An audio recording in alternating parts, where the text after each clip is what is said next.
We start the meeting's call to order. I think, as you all know, the hearings will be broadcast on Channel 35. I can't tell you when, but if you call the station, I'm sure they will let you know. The first thing I want to do, and I do this with a great deal of pleasure, and that's to welcome our new general manager, Ron Nichols. We couldn't be more delighted to have him on board. He brings more than 30 years' experience from the utility industry. I think you will find him to be not only knowledgeable but also candid and transparent, which is one of the things he and I both want to do here, and as well as the rest of the commissioners, to make the department far more transparent than we've been in the past. And we really welcome his leadership, and we all want to wish him the best of luck. Welcome, Ron. Well, thank you much, Richard.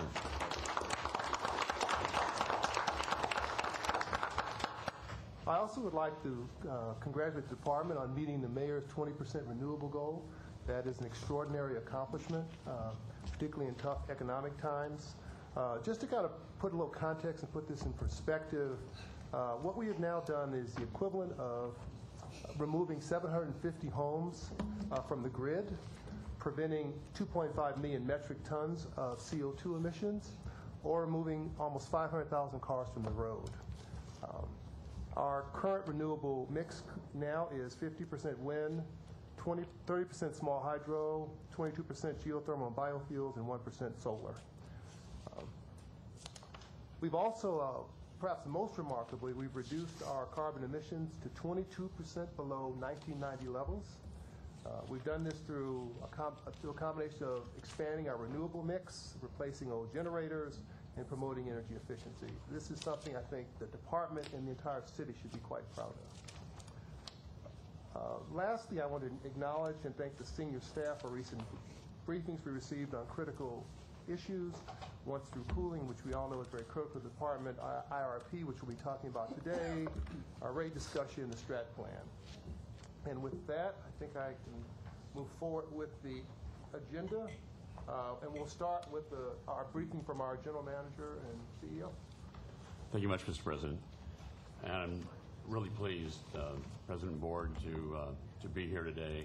It was just I guess a couple of weeks ago that I was confirmed by City Council, and I've very much appreciated the confidence you all have expressed in me, and seemingly as so by the Council as well, and I appreciated that process. I appreciated the opportunity to go through the myriad issues that we all have to deal with, and have even greater appreciation of what you all have dealt with as a board here over the last many months. I've had great opportunity here to get to meet a number of the staff, and certainly get a good working relation going with the senior assistant general managers, and they've all done a great job of briefing me on issues on the water system, the power, the joint services and financial services, on matters related to our clean energy and renewable energy and energy efficiency programs, our capital budgets, the once through cooling, as you mentioned, being certainly one of those issues that is up there, and dealing with all of some of our environmental mandates and compliance issues that we need to deal with, all which come together to deal with create a few challenges that we have to sort through, and they've done a great job of bringing me up to speed on that, and I appreciate it. I also had an opportunity that Aaron Benjamin provided to go out just last week for the apprentice certification ceremony, where they celebrated the 44 of our apprentices reaching their certification over a long process that they went through there. And I think it's great that we had electric mechanical trainees, we had electric station op trainees, and as well as steam plant operation trainees, and to see the pride of those individuals, men and women both, going through that process and reaching that degree, being on the front line of our safety and reliability of our system was really a really comforting thing. There's one quick point I would like to bring up, and we'll be talking about it as part of one of our agenda items here today, but just informational. And one of the things that's been very clear is our need to be, as you note, Mr. President, more transparent, more open with regard to things that we do, particularly as they pertain to our longer-term planning and how that ties in with our water and our power rates Just for information, the AGMs and I and staff are going to be pulling together for your consideration at our next board meeting a process whereby we will provide, I think, a more robust outreach input on a range of factors as we go to look at our rate adjustment considerations in this upcoming year and beyond. And in that process, we'll lay out more with respect to what are the big pieces, what are the big ticket items that make up our revenue requirements, make up our rates. Which of those items are just mandates that we really have no choice over? Which of those are items that we might have some discretion over, but tie importantly to some policies that the board and the department is trying to achieve. So enough on that for now, but we will be coming back to you with something specific to be more outward looking on that and getting more input to that process before we actually present to the board then later in this year any recommendations on specific rate action. Thank you. Good requests from commissioners. Any requests, comments from the commissioners? Commissioner Parkery? Thank you, President Sales. I just wanted to briefly comment on President Obama's State of the Union address that took place last week. I found it very inspirational. The President of the United States staked out a goal of the nation achieving 80% of our energy generated from clean sources by 2035. And this isn't simply an environmental exercise. This is to move America into a position of global competitiveness and to move into the 21st century. And it's been my pleasure being a commissioner here at the Department of Water and Power because I've been able to see how this new green economy gets implemented. We talk about the new apprenticeship, new apprentices that have been trained. We know about the other great efforts that the department is doing. And it's just gratifying to hear the President of the United States affirm the direction that this utility is taking. And I found it very inspirational. Thank you. Other comments? No, thank you. No, thank you. Public comment? Public comments will be limited to 2 minutes. Benjamin Torres, followed by Jenny Binstock. Mr. Torres? He's not here.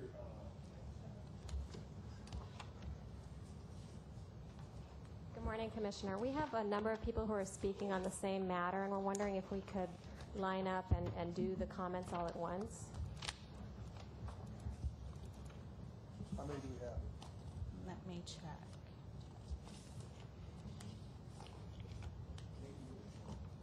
My name is Jessica Goodhart from Lane, and Okay. we've got Frank Alvarez. Do you want to? Can you line up and Can I state your line our name? folks Because up? I don't have them listed on what. Well, no, let's just stay in the same order then. Let's Okay. let's Thank you. keep- Okay, all right. But you're up now. Okay, terrific. Good morning. Good morning. Thank you. My name is Jessica Goodhart, and I'm the director of the Green Buildings Good Jobs project at the LA Alliance for a New Economy, or LANE. We're an advocacy organization that works to create good jobs, a healthy environment, and thriving communities in Los Angeles. And I'm here today to speak about the Integrated Resources Plan. First, of course, I want to commend the staff for the hard work on a very thorough document and the outreach efforts that the department has made. I'm very concerned, like I think everyone here, about our heavy reliance on coal and the impact that has on our environment, and very impatient to see us move quickly off coal, and I'm excited to hear that we've reached the 20% goal. I'm also deeply concerned about the crisis in our communities, where we have in some of our neighborhoods depression-era levels of unemployment, and where even people who are working are finding themselves standing in line for food because they're not earning enough money. We believe that a bold energy efficiency program at the Department of Water and Power, bolder than what is articulated currently in the IRP, could help us address both these crises at once. We've met with over 100 community, environmental, labor and business organizations and leaders in the past several months, and there is broad support for such a plan that reduces our reliance on coals, that puts LA residents to work in good career path jobs, and that saves customers money on their bills. The DWP has already taken strides in the right direction and working with Local 18 to create a trainee position that will put LA residents in jobs doing energy efficiency work and other important work that the department needs to get done in the department, and we're very excited about that. And over the next year and a half, graduates of these programs are going to be weatherizing 3,000 homes of low-income residents. We need to do more. We need to do much more. We need bolder energy efficiency goals, and we really need a concerted effort to move people, to save people money off bills, particularly as we're transitioning off coal. So we'd like to work with you to bring this work to scale and put LA residents to work harvesting clean energy by cleaning our homes and businesses or retrofitting our homes and businesses. Can you wrap it up, very please? much. Thank you. Benjamin Torres,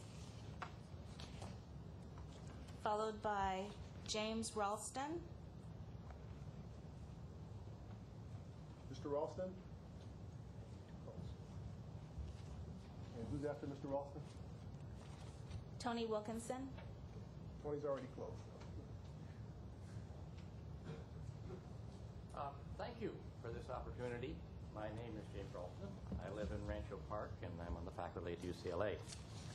I am quite interested in the integrated resource plan, and I still see substantial advantages in the two strategies that lead to 35% renewable energy by 2020. Here's some reasons. The price per kilowatt hour on my electric bills has been rising pretty steadily, increasing at about 8% per year since the fall of 2007. From the projections in the executive summary, it looks like this will continue more or less to be the case for all proposed plans until about 2020. My point is the difference in cost for the strategies,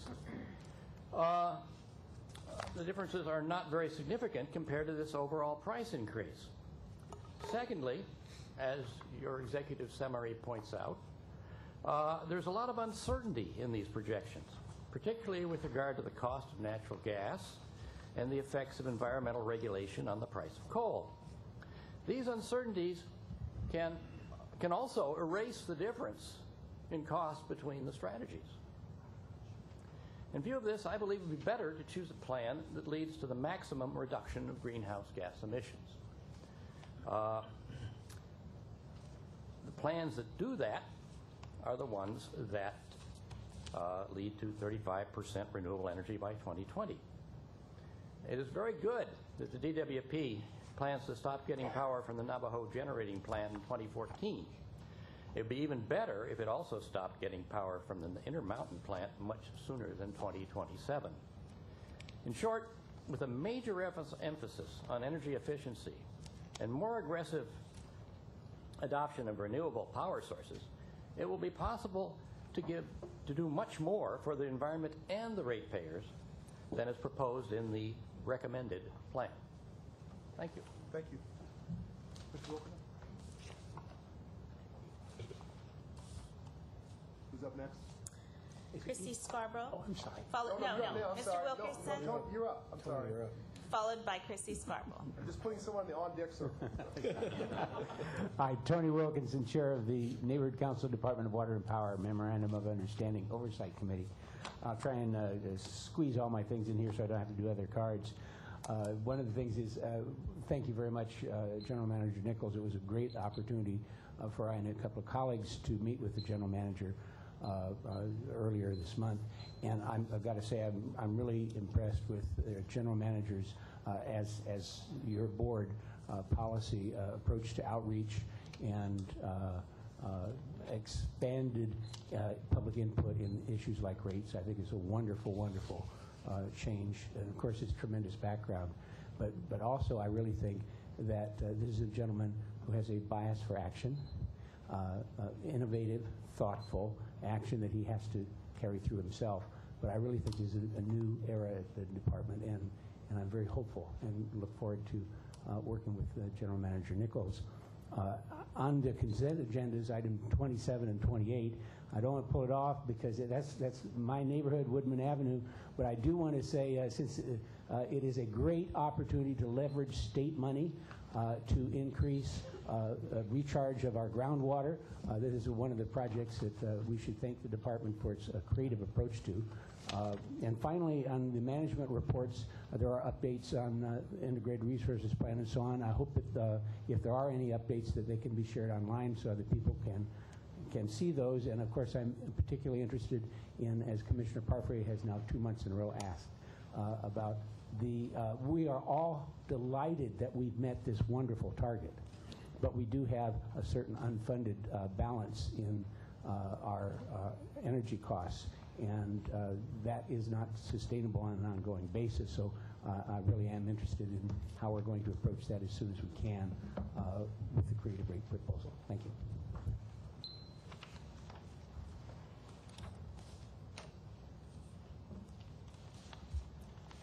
Hi, good morning, Commissioners. Lower this so you can hear me. Good morning, Commissioners. Thank you for the opportunity to speak. My name is Chrissy Scarborough, and I work for the Sierra Club as a conservation organizer. We've been doing outreach to the community and talking about the need to transition the city off of coal-fired power by 2020. And we have to date 10 neighborhood councils who have passed motions in support of this effort. Atwater Village Neighborhood Council, Greater Echo Park Elysian Neighborhood Council, Greater Griffith Park, Lake Balboa, Mar Vista Community Council, Palms Neighborhood Council, Silver Lake Neighborhood Council, South Robertson, Toluca Lake, and Venice. I do have a statement from one of the neighborhood council representatives who could not be here today by Charles Herman Wormfield, a filmmaker and Silver Lake council person at large. So I'll read it on his behalf. As an at-large council person representing for Silver Lake neighbors, I'm writing to advocate for 100% clean energy by 2018 as defined by Al Gore, and following the model underway in Mar Vista and Venice and supported by neighborhood councils there. In order to achieve this goal, Silver Lake is intending to bundle purchase neighborhood-wide solar installations and annually starting this year, and will begin a major push to organize towards this at the end of Earth Day 2011. This will come to vote on it before our board in March. We see this as an environmental concern, of course, but also as a long-term public safety preparedness issue and public health issue. We also believe we will generate thousands of clean energy jobs with our effort. Furthermore, we are advocating a culture change of DWP that will allow multi-tenant buildings to share solar purchase and power, and a feed-in tariff program which will incentivize neighbors to install and generate for the community at large, not only our homes. These changes will require the city to instigate aggressive policy shift at the DWP. Thank you for your swift response on this most critical issue relating to our long-term survival and regeneration as a city. Charles Herman Wormfield. I'd just like to thank you. There are neighborhood council members across the city who cannot attend these meetings. They work, they are taking care of their children, and they appreciate the opportunity to speak to your council, and they pass motions to show you that this is an issue, and these motions have been forwarded to your board. So thank you so much. Thank you. Deb Helt, followed by Margarita Ryan.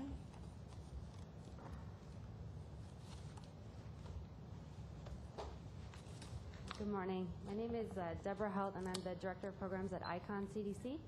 We're a community development corporation operating out of Pacoima, and we serve the entire northeast San Fernando Valley. I'm here today to comment on the Integrated Resource Plan, which indicates that electricity prices are likely to rise as much as 8% in the coming years. One of our largest programs is a business assistance program that helps micro enterprises and entrepreneurs with get access to permits and licenses, access to capital, help with permits and licenses, and consulting business plans and things like this. The businesses that we work with have been hit hard in the recession, obviously, and as people have lost their jobs and homes, and their clientele has diminished, it's become harder and harder for them to remain profitable. So I'm concerned about the impact that this rising price will have on the businesses that we serve.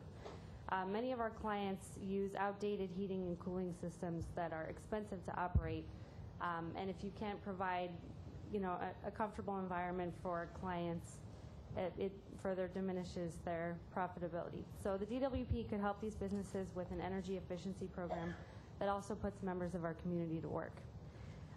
Many of our businesses would likely invest in water conservation and energy efficiency measures, but they need the education of what's available, and they also need help figuring out how to finance it. So one of the businesses that we serve, a large laundromat operating in Arleta, installed water conservation measures and saw considerable savings. So in order to proceed, we need to reach many more businesses. We need a program that will save these businesses money on their bills and provide good jobs for the residents in our community.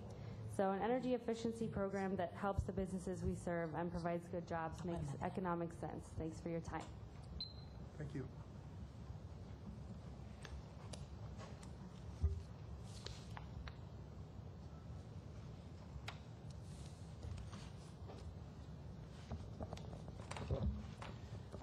Greetings, Council.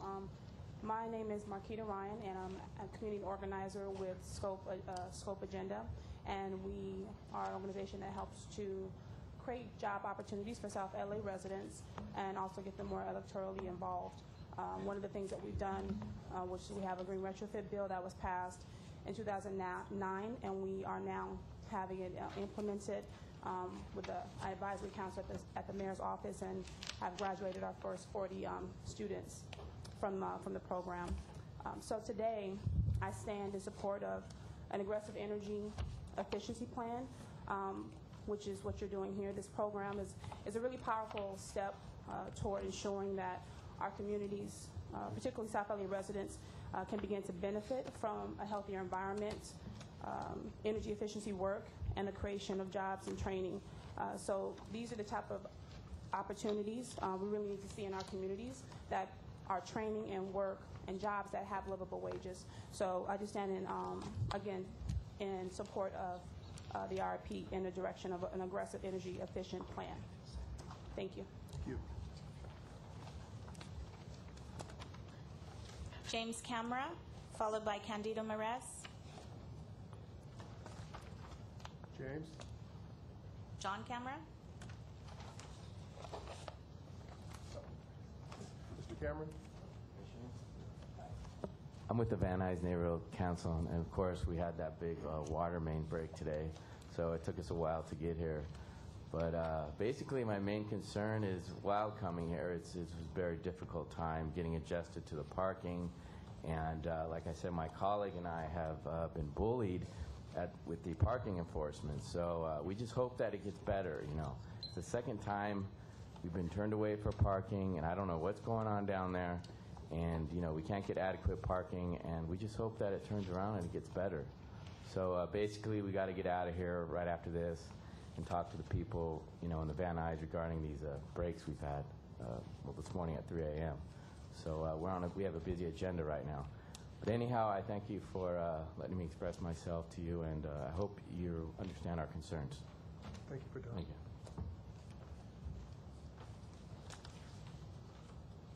Good morning, Commissioners. Mr. Nichols, welcome. This is our second time meeting at the City Council, and as one of the council person told you, I'm someone who's been around here a long time, and I want you to know that you're taking over one of the greatest public utilities in the world. This is probably the finest, and 99.9999% of these people will do everything it takes to make sure they serve the ratepayers of this great city. But we still have to work on that small percentage who are still here and who are causing the ratepayers a lot of cost and who are causing waste, fraud, and abuse. And I don't know who's in charge of Mr. Finley, but we're still arguing over a $21 ticket, and it's absolutely ridiculous that I had to walk 4 blocks to get here today. Now, I know that Mr. Finley works for for this young lady, Mrs. Weldon, and then I don't know who you work for, but I know the buck stops now with Mr. Nichols. And Mr. Nichols, I'm not a bad guy, but I won't put up with waste, fraud, and abuse, and I won't put up with evil people who go around hurting people. And if you take a look at the history of this department, it has one of the highest abuse of individuals when it comes to racism, and the fact that we still think, a lot of people around here still think this is the 1950s. This is not the 1950s. And to those of you who are still evil and think they can do what they want whenever they want, It will not happen because we're not going to put up with it anymore. We have a voice. We just celebrated Martin Luther King's birthday, and the thing that inspired me the most was when they said to share his spirit inside you.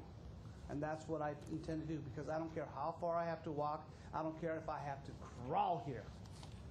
I will not sit here and allow people to be abused because they speak out and they save the ratepayers Mr. Morez, can you $1. wrap up your remarks, And if I may, please? just one last thing. Mr. Nichols, I'd be willing to drop my lawsuit. I've taken 2 lie detector tests. If the individuals who are involved with this would take the lie detector test with me, I will pay for the lie detector tests and I will drop it. So I make you that offer, sir. Thank you. Welcome. Greg Achille, and followed by Al Druffels. Good morning, Mr. President and members of the Commission. My name is Greg Achille, and I'm a resident of South LA and a past national organizer for the NAACP. And I travel extensively around the country. And one of the things that comes up is the Department of Water and Power, the Los Angeles Department of Water and Power, because you have become a shining light for many people around the country. You're the largest public utilities in the United States, and I can tell you that DWP has the potential to be a national and global leader in 2 very important areas: creating quality, clean energy jobs and raising environmental standards to ensure the survival and well-being of the planet. As the largest public utility, the DWP has the capacity and skills to transform mere cities and buildings into real livable communities. As you prepare your future and looking at the integrated resource plan, we want you to know that the nation is going to be watching. Given this responsibility, we want to encourage you to invest in the people of Los Angeles by supporting the expanded utility pre-grad training program and by investing greater resources in energy efficiency programs to ensure that the IRP supports a bold vision for our economy and for our environment. You have a great responsibility. People are going to be looking to the green path that you light up. Thank you. Thank you. Good morning. My name is Alice Druffel, and I work with California Interfaith Power and Light, which works with congregations of all faiths on energy efficiency, renewable energy, and environmental education, namely caring for our beautiful planet. Bluntly put, climate change and the cost to human life and health from the use of coal is on an accelerated timeline. The clock is ticking.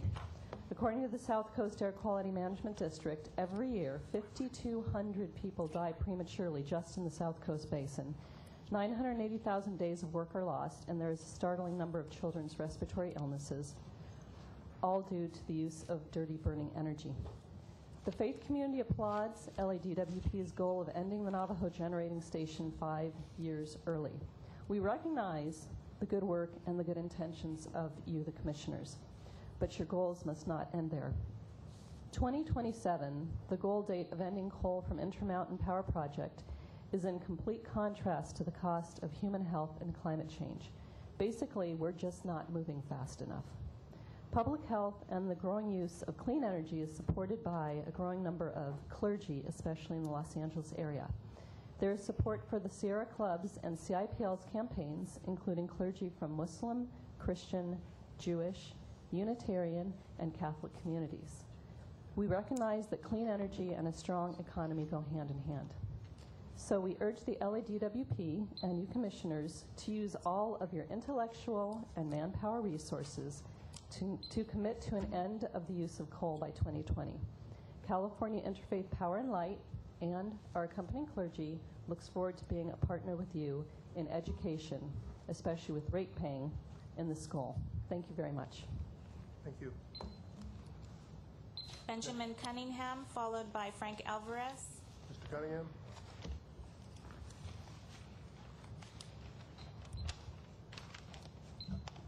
Hello to you all.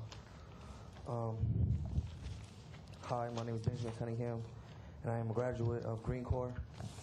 Green Corps is a program of CD Tech which trains and introduces young people of color from South Central Los Angeles to the green job sector. We are trained in topics such as global warming, energy auditing, energy efficiency, and general carbon footprint reduction. Programs like these are important because young adults such as myself struggle with unemployment in a major way. In my community, at least 1/3 of people my age are unemployment. I'm 22 years old, and I've been employed for 3 years. The way it affects me that I am unable to help my family out financially. We need programs that can both improve our city and give residents a chance at a good job. And I understand that DWP has a 30-year plan that talks about LA's green future. That plan, the RIP needs to include how to ensure Los Angeles residents, such as myself, can gain employment through DWP. DWP could create entry-level positions for apprentices to learn how to perform comprehensive energy efficiency, upgrading customer homes and business. You want young people such as myself to be part of this effort because we already are champions for energy efficiency. We also know what it takes to help our community go green. So we need more programs like Green Corps that end up with jobs at DWP. A good green training program will give potential apprentices like me the skills we need to become eligible for high-skilled quality jobs. The sort of jobs that can bring my family back to economic stability. Thank you. Thank you for coming.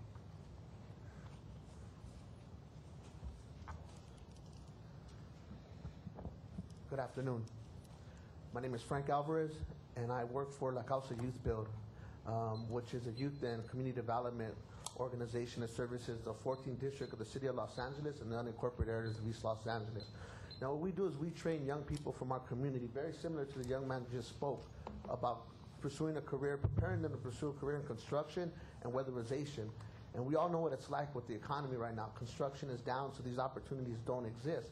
But something that we've learned over the last few years of doing this work through private funding is that if we're going to create change within our community, especially getting our community to live a green lifestyle, it has to come from much more than simply retrofits.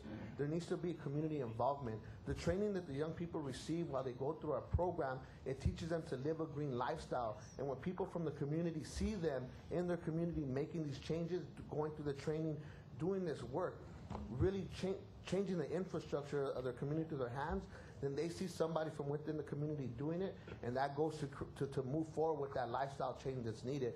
Now, if you're going to capitalize off the billions of dollars of investment that you're going to put out to modernize the utilities over the next 10 years, you need to incorporate this into that. You need to train young people from the community so that they can go ahead and spread the word through their families and through their friends. And now, some of the things that we've seen is that you can go in there and you can do all these changes, but if the people in the homes are not educated and informed about what these are doing, what these changes are going to do for them, then it's just simply replacing a refrigerator. It's nothing more than that. Now, a robust IRP that involves job training for young people in our community, as well as the education piece and the community outreach piece, will help move the residents of the city of Los Angeles to live a green lifestyle. And that's what it's all about here, is how people live a green lifestyle. Thank you. Thank you. Benjamin Torres, followed by Jenny Benstock. Welcome, Mr. Torres. Hi, my name is Benjamin Torres. I'm the president of CD Tech. Before I make my comments, I'd like to say that we're also in support of the IRP being an aggressive plan that involves education and workforce opportunities and creates a pipeline to employment. But I also like to take a moment to ask everybody that supports the South LA IRP coalition to please stand. So as you can see, commissioners, we have a broad cross-section of folks who are committed to this process, and I'm here to make sure that we work in partnership with DWP to make sure that this happens. Thank you. I think for us, it's an opportunity to think about what is the role of DWP in helping revitalize our low-income communities that have historically been marginalized and have had an overabundance of exposure to these kind of negative health conditions related to air and the use of coal for energy use. For us, it's important to understand that we're trying to empower residents in these communities to help create a different type of neighborhood, a revitalized community, and DWP can play a central role in that process as we move forward, as we look down 30 years. We have a very proud group of South LA residents who are saying that they want to have access to create middle-class jobs so they could stay in our communities and help revitalize the economy and create a social movement that people are talking about to go green. We've heard the mandate from the White House. We've heard the mandate from City Hall. So we're hoping that we will all work in partnership to make sure that this happens going forward, and that young folks like the 100 people that we've trained in the last 2 years in energy efficiency services get access to the kind of jobs that DWP has to offer. It's no secret that DWP's workforce is an aging one, and so we want to make sure that we produce that pipeline for that next generation of city workers, people committed to Los Angeles, who not only will have good jobs, but also will reinvest that money in their local communities. So thank you very much for your time. Thank you.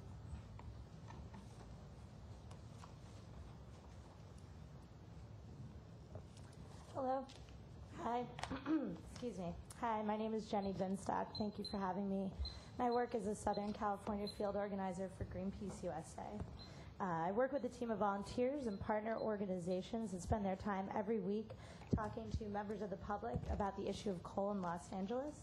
And while I applaud the DWP for working to end our reliance on coal-fired energy from the Navajo station before the 2020 deadline, this IRP does not go nearly far enough for getting our city off of coal-fired power. So our tens and thousands of members across LA cannot support any plan that does not match the urgency that's dictated by climate change or protect the communities that are living around our coal-fired power plants. Every year there is pollution from coal-fired power plants that kills around 13,000 Americans from the health impacts, and that's about one person every 40 minutes. Communities in Utah and Arizona are not immune to these impacts, obviously. It's not right for our city to source power from two stations which, if located within our borders of our state, would not pass our climate and environmental health standards. So Greenpeace will continue our efforts in public education and community outreach on this issue. We're going to urge our members and our allies of the Los Angeles City Council to not support an IRP that is not ambitious enough in getting our city off of coal. We have a really unique opportunity, of course, to create a visionary green economy that's going to provide jobs for Angelenos from all walks of life.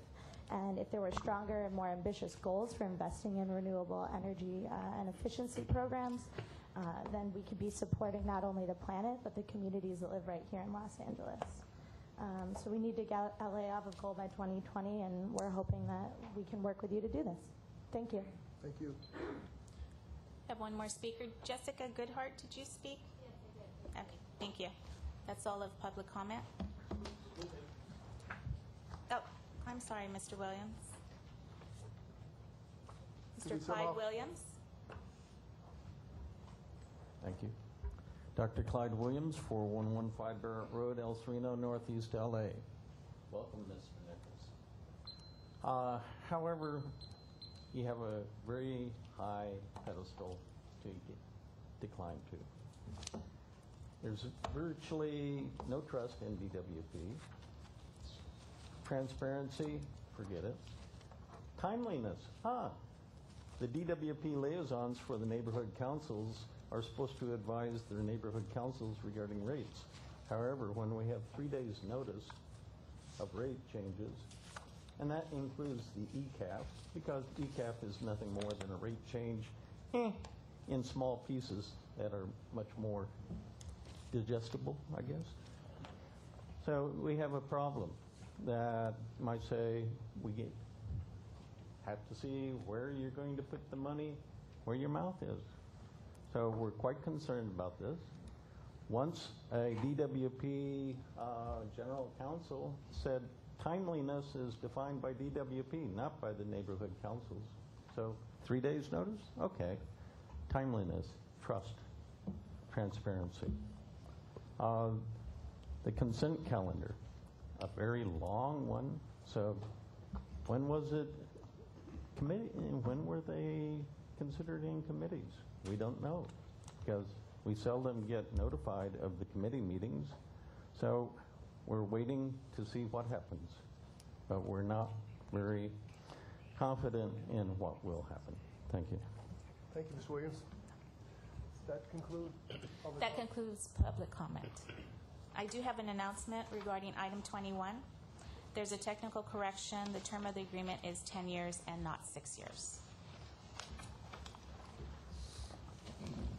So why don't we move to the consent agenda, which has changed now. Right now, what we have on the consent agenda are items 8 through 19, 22 to 25, 27 to 37, and 39 to 42. Does anyone want to pull any of those items?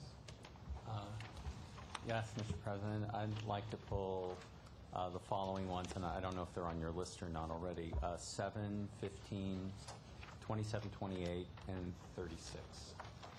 Give me the numbers again. 7, 15, 27, 28, I think they go together, and 36. Okay, so we'll pull those. Consent agenda now has 8 through 14, and 16 through 19, 22 to 25, 29 to 35, 37, 39 to 42. Is there anything else we want to pull? Is there a motion to approve the consent? There is. Is there a second? I'll second. Hearing no objection, those matters pass. I'm going to move things out of order since there's so much interest in the integrated resource plan. We're going to take that monthly report up first, so we have plenty of time for folks to actually hear the report. And while we move forward, I think we'll start with Mr. Benjamin. Yep. Thank you, President Sales and Commissioners. I have Mike Webster, who's in charge of the IRP, do a short presentation of the findings of the IRP and where we are on the process. But before we start, I just wanted to take a couple seconds and kind of describe the IRP process. You've heard the report on the outreach that we've done, but the integrated resource plan for us, it's as far as the power system goes, we have committed to having this document as the planning document for the next decade and the 20 years following that, in order for us to make sure that all the drivers that kind of have an input on the decision-making process are all incorporated in the document. We do have a transparent and public process that's out there, and we go through the discipline of having this document updated on an annual basis and have a full-blown IRP done every 2 years. So we made commitment to moving forward. But in general, the IRP that we have put together takes into consideration major decisions such as regulatory compliance and things that we must do in order for us to keep the system together. There are decisions that we have recommended that incorporates the reliability of the system and represents investments that we need to make and must make in order for us to meet some of these mandates that we see in the horizon, such as integrating renewable resources in our system, make sure that the reliability of the system is intact. We also have recommendations in there that recommends investments to be made to the infrastructure in order for us to bring the power system to a stage that will be in position to supply the energy that the citizens need in a much more customer-friendly and reliable fashion. And also putting all these inputs together, we are a vertically integrated utility. We have to make sure that these are all competing for resources when it comes to prioritizing our generation, transmission, and distribution assets, and the discussions surrounding these prioritization. This document gives us the opportunity to have that rational discussion in order for us to have these adjustments made on an annual basis. So we, as planning for many, many years ahead of us, to make sure that we are making the right decisions and we're picking up the options that best fits the interest of the city and also the ratepayers. So I'll have Mike to go through the presentation. Okay, on page 1, you do have some hard copies, and staff's going to try to follow along on the presentation. There were 3 legs of the stool that were very, very important that we were attempting to achieve with our integrated resource plan. The first is high reliability. Not only maintain our high reliability, but to continue to improve our reliability. The second leg of the stool is environmental stewardship, and to continue many of the programs that we had in the past and really advance our environmental stewardship program significantly moving forward. And then the last, which needs to be that balances out the stool, is to maintain our competitive rates. On page 2, what I wanted to do is just reiterate the public outreach process that we went through. Some of this process occurred before some of you were on the board, and certainly before our new general manager took office here. But we had 7 regional workshops in August and September. And we had hundreds and hundreds of comments in those regional workshops. We also had stakeholder meetings where we met with environmental communities, business communities, some of our associations, our neighborhood councils. And the workshops were spread throughout the city. Now, what I want to do is point out that we didn't just keep it to the regional workshops. We also developed, on page 3, you'll see a very interactive web page that we developed because we wanted to reach out to folks that could not make it to our community meetings. So we posted our presentation on the web page. We provided information on the web page. We asked similar questions, and we collected comments through the web page. And we had hundreds of comments also through this means of communication with our customers. And so it was the first time where we have actually been able to reach out in a virtual way to bring in these types of comments. Now, in the workshops, it was real important to us to really have a dialogue. So we took the time to basically lay out an overall plan so people were on the same understanding, but we broke into smaller groups. And in these smaller groups, we had professional facilitators would actually enter into dialogue and draw comments out from all the participants. Whether it was a small business owner, a residential customer of ours, whether it was someone in the community at a neighborhood council. Because what we wanted to do is really enter this dialogue and get all comments. And so we came back to the table, and after receiving hundreds and hundreds of comments, we hired our consultant to go through the comments, and they used professional software that would help us coalesce all the comments into themes that we could work with. Now, those themes are presented on page 4. And I want to take a little bit of time on those themes because they're very, very important. The first in the area of the environment, this is what we heard, is maximizing energy efficiency was very, very important. And so we heard that, and in our integrated resource plan, you're going to see a recommendation to increase our energy efficiency to at least 7% more than where we're at today, and we've already achieved 3%. We've also included 500 megawatts of demand response programs in our integrated resource plan, and we'll be developing details on how to achieve that using smart grid technologies and other technologies. We also heard, don't build local facilities that impact disadvantaged communities. It has been and continues to be our objective to build facilities in a way that makes the most technical sense and be sensitive to the communities around us. We also heard reducing greenhouse gas emissions is vitally important. The plan reduces greenhouse gas emissions 55% below 1990 levels. Now, equally important were rates, and we heard that it was important not only to invest in projects that are required, but also projects that reflect the interests of the community, such as renewable energy. And we believe the IRP strikes that correct balance with all of the policies and goals that we had to achieve. We heard it was important to make our costs very, very clear. And this IRP documents each program's investment over the next 20 years. It includes potential rate impacts of each of the initiatives, and there's a lot of financial detail in an integrated resource plan, which is really just the start. It serves only as a basis for much more analysis and financial planning that is to come.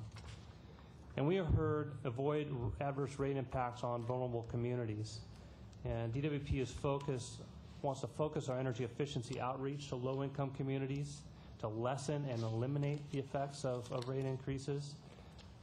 Specifically, we've targeted refrigerator programs to low-income communities. The board recently approved a weatherization program targeted at low-income communities. And we heard as rate predictability was very, very important moving forward. So this IRP lays out an investment plan over 20 years in a very, very public manner. Now, the type and diversity of energy resources is also very important. We heard that diversifying our resources amongst technology as well as the location of our generating resources was important. So this increases our reliability by locating our resources in this manner. It also helps reduce some of our financial risks by spreading technology risk out amongst various technologies. And we've incorporated that concept throughout the IRP. Now, we heard very clearly we should eliminate coal from our generation portfolio, and we will. DWP recommends selling Navajo in 2015, 4 years early. Now, SB 1368 requires that Navajo is replaced by 2019, and so this would be a significant investment to move that early. And also, we know that 1368 requires that traditional coal generation at IPP must be eliminated, and this plan also contemplates that as well. And we heard that local solar is very important to offset the need for new transmission, help reduce losses, and create local jobs. And LADWP is recommending, based on those comments, that 40 to 50% of our solar is planned to be local through a feed-in tariff program, our solar incentive program, as well as building solar on City of Los Angeles properties. And the public agreed with this, that reliability is important. We heard that they expect us to maintain high reliability, and we will continue to do so by investing in our grid and modernizing some of our equipment. And we heard the smart grid is an important investment, and we agree, and we have included smart grid technologies very tactically deployed to meet some of the objectives of the IRP. Now, the underlying theme of all of this was to continue to communicate on a regular basis. And you heard our Power System Assistant General Manager talk about us updating the IRP every single year and every 2 years going through a complete dialogue. So we want this to be the first of every year going through a process to communicate what our plans are and have a very, very good working relationship with the public. Now, starting on page 5 is some of our investments that we're recommending in this integrated resource plan. Now, it's based on the public input we just talked about, but many of the investments are based on the required actions, whether it's regulations or legislation or strategic investments that are just necessary to meet our obligation to serve our customers. And this first investment is to invest in our power reliability program. Now, this investment is a 10-year investment. It actually goes longer, but we've just taken a 10-year slice for communication purposes because it really matches our budgetary process, which is a 10-year process. The cost of that investment is $11 billion, and we believe it is required because we do have an obligation to serve our customers and to keep the lights on. They expect us to make those investments. Now, many of our power poles are very, very old, and we have to go through a regular replacement cycle to keep those poles reliable, not breaking and falling apart. So in this, we plan to replace 42,000 power poles, miles and miles of underground cable, 21,000 transformers, and continue to invest in some of our local power plants. And there's direct results of this. When we started the program 3 years ago, some of our indices that's compared benchmark against other utilities locally and in the nation were not as good as they are today, and we're making rapid improvements and actually have surpassed some of our local utilities on some of these benchmarks. On page 6, we're recommending that we invest $1.4 billion to modernize our power plants, to install 6 quick start units at our Haynes generating station, replace units 5 and 6, and to replace our Scattergood 3 unit with an ultra efficient unit. Now, by doing so, we achieve several goals at the same time. One, we reduce the amount of ocean water cooling that's required. And the OTC rule does require us to move off of using water through our systems and to go to dry cooling. We also have an agreement with the Air Quality Management District to repower to improve the air locally. And by making these types of investments, we also improve our reliability because we'll have quicker start units that are much more robust, that can integrate renewable energy much easier and make our system overall much more reliable. On page 7, we're recommending that we invest in transitioning out of Navajo coal early, 5 years early. Now, the cost of that investment is about $350 million. Currently, Navajo represents about 26% of our carbon emissions, and by doing so, we're going to drop 10.5 million metric tons in emissions by doing so early and remove 350,000 cars from the roadway by investing in Navajo and replacing that unit early. On page 8, we recommend continuing to invest in a very sustainable way in renewable energy.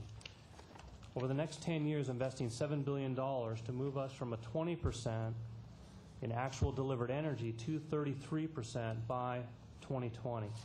Just this contribution alone reduced our greenhouse gas emissions by 19%.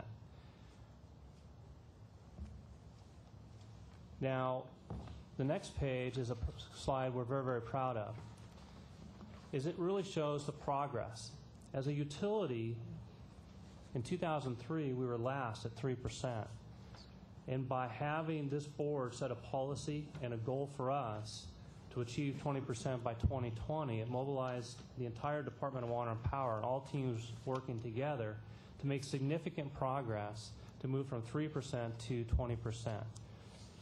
So to us, that's very significant. And we don't want to lose that progress. And the recommendations that you'll see in the IRP is to maintain and then to use that momentum to sustainably get to 33% in a very logical manner that benefits all of our ratepayers. On page 10, we have invest $1.2 billion over the next 10 years in local solar.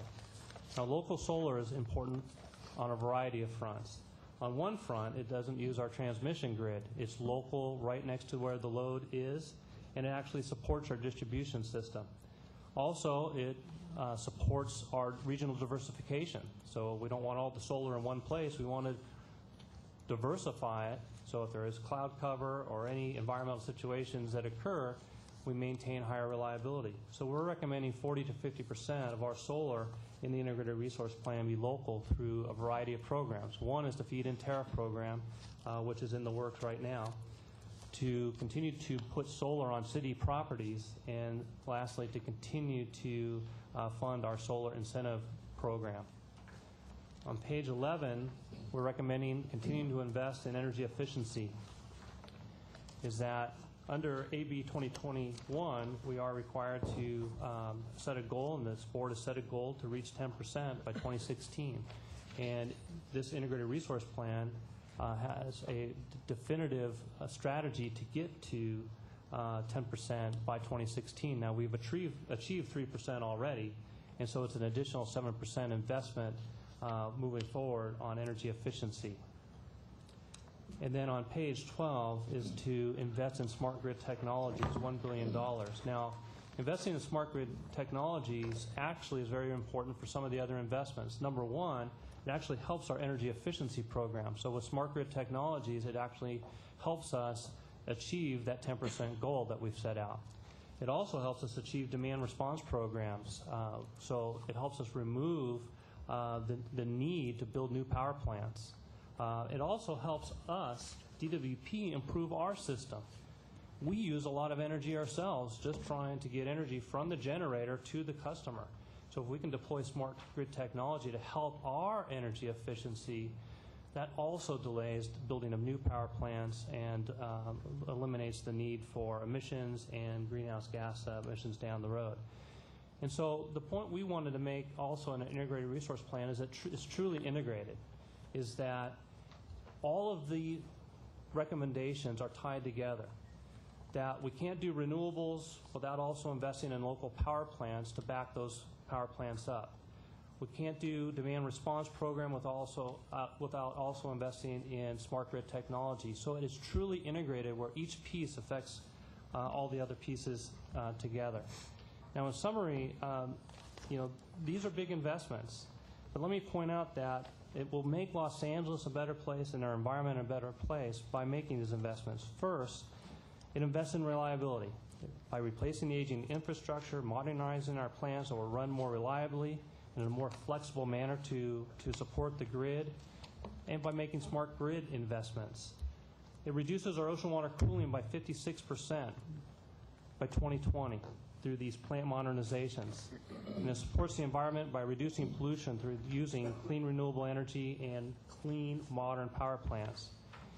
It reduces our greenhouse gas emissions 38% beyond what we've already achieved, the 22% that President Sales have already mentioned. And that's through replacing our conventional coal generation with more modern technology and renewable energy. It also hedges a volatile fuel source by using fixed cost renewable energy. And DWP, working with our customers, we can use energy more wisely through energy efficiency programs, demand response programs, and targeted application of smart grid technologies. And we believe that we can do all this and maintain competitive rates while creating jobs for the investments that we are making. And so with that, what I'd like to do is turn this over to our general manager to conclude pages 15 and 16. Thanks, Mike. The document we're dealing with here is a planning document, and first of all, I think it's all preceded me, and I have to congratulate the department and the staff and the management that worked on this, because I think it's an excellent document. Utilities, just in general, have been trying to play catch-up on integrated resource planning in the last few years, and I think this is an effort that you've done is a really, really good one. But it's a document that is a living document. It's going to be updated. It creates a planning platform for the commission to consider and for the department to consider its future budgets. And certainly there's a number of items, as Mike has pointed out in here, that have rate implications as we go forward. So a lot of the comments and questions I think that you got during the process, well, what are the rate effects of this? And while this is a big piece of the department's power costs and budget and reflected in the integrated resource plan, it's not everything, but it is a very big piece of that. So the next step really is to start looking at supported by the data that's in here in a very good, consistent way, to start estimating and provide better information out before this board and ultimately the city council is adopting a specific rate plan. Would be to let's look at these pieces in a little more detail. What are the rate consequences associated with these as we move forward on the renewable energy program, on the energy efficiency and our reliability efforts, and the elimination of ocean water cooling on that. Over the course of about the next 60 days, we'll be providing that information and rolling that information out as our plan right now. We're going to present to you a plan that identifies a little more granularly the effects of this plan as we go forward in the early years, and then give a little bit better picture of what it looks like on a longer term basis. Overall, as we look at this, that moves into a rate analysis on our final steps here, and that is we move forward now with this good planning behind us to establish a strong basis with some good public input on a very robust process to better inform our customers of what do these cost components mean to us. And we're talking about billions of dollars a year. It's stretched over 10 years. They're big numbers. It's an important commitment.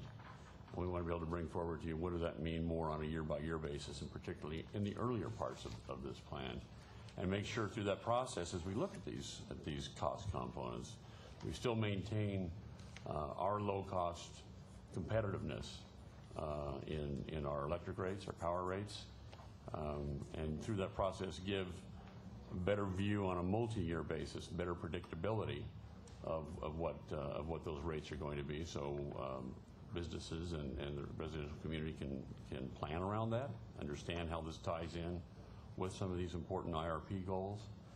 And we're also, I'm sure we've heard over time, issues about the ECAF and others to simplify the rates. Concurrently, we're working on a rate simplification plan that will also be, I think, a little easier to understand. And then structure our rates in a way that will allow us to make prudent investments, knowing what those consequences are as we move forward. So look forward to that. There's a lot to get done over the next few weeks to plan out the process to do that, and then subsequently to undertake that process and roll it out into what this means with respect to future rate adjustments. Other comments for the staff before we move to questions from the commission? Questions, comments? Mr. Parker? Thank you, President Sales. Mike, I have a few questions. I'm looking at page 10, the expand local solar, and there's a conjecture that the cost is $1.2 billion. Is that captured also and redundant related to page 8 in the increase in renewables, or is that an additional 1.2 on top of the 7? I believe that's additional. So what we did is the $7 billion we parsed out. That was everything else except the 1.2 local. Okay, thank you.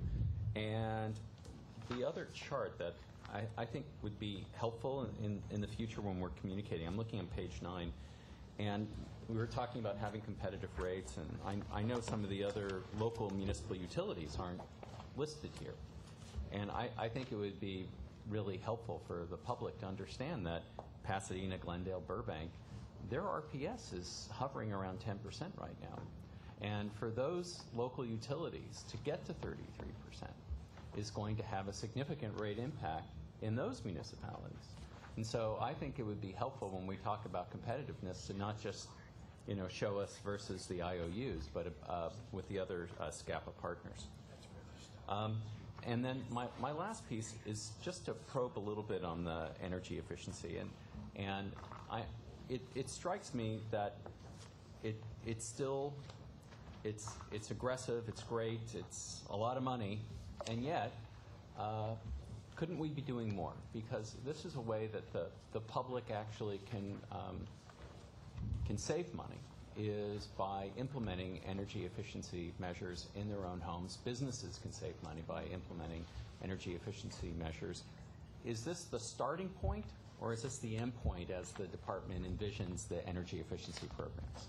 Well, right now, this is where we are in the integrated resource plan, but we know that the maximum potential study is in the works, and Lorraine can maybe comment on that.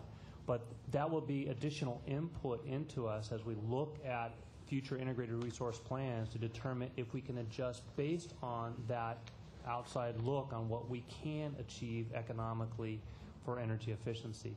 So this is where we are today, but it may not be where we are in 2011. Yeah. So if the document has a scale of it being more of a living document versus set in stone, I like Navajo set in stone, that's very good, but it would be good to have a living document on the energy efficiency front. It would be great to see us have a little bit more of ambitious goals related to that. But I have to say, this is a very impressive document, and I'd just like to applaud you, Mike, and others within the power system for a great job. Yeah, thank you. This is our team. Thank you. Other commissioners have comments? I do believe I have 2 speaker cards for item 48. Dr. Clyde Williams, is this for the IRP? And Evan Gillespie? I'm sorry. Dr. Clyde Williams, El Sereno. You'll get used to El Sereno. It's a great place. We could drill down in this. Conservation, conservation, conservation. Efficiency, efficiency, efficiency. But how about reliability? Drilling down into reliability. In the city council once, I made a rash statement. Oh, the pipelines, which burst this morning, was only 50 years old, are replaced on a 300-year cycle. Then a representative of DWP got up and he was asked, what's the replacement cycle? 290 years. That's 10% off, less than 10.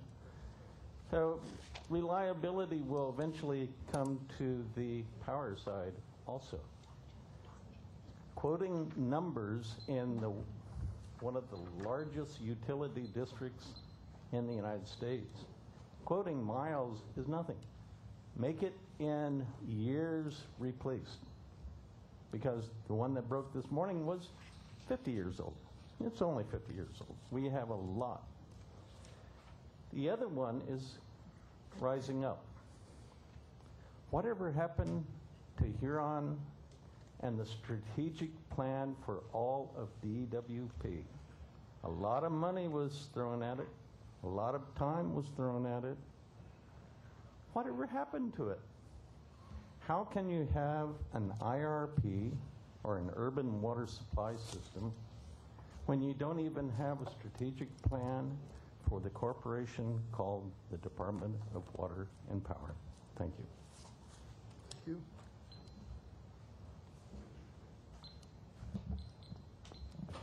Great, thanks for the opportunity to speak. My name is Evan Gillespie. I work for the Sierra Club here in Los Angeles.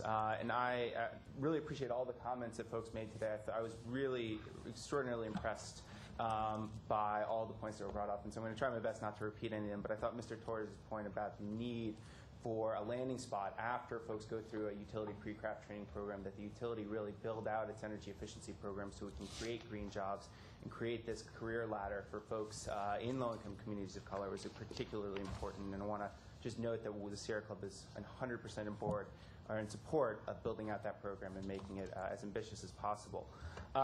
With that said, I also want to thank the staff at the DWP. This is a really solid start. And even today, the presentation, some of the subtle differences or changes and improvements, for example, the way Mr. Webster talked about just how integrated this plan is and seeing the synergies between once through cooling, building out the renewable portfolio, moving away from coal. It's extraordinarily helpful to hear the department thinking about just how complicated this is and talking about it in a way that recognizes all the complications but the integrated nature of the plan.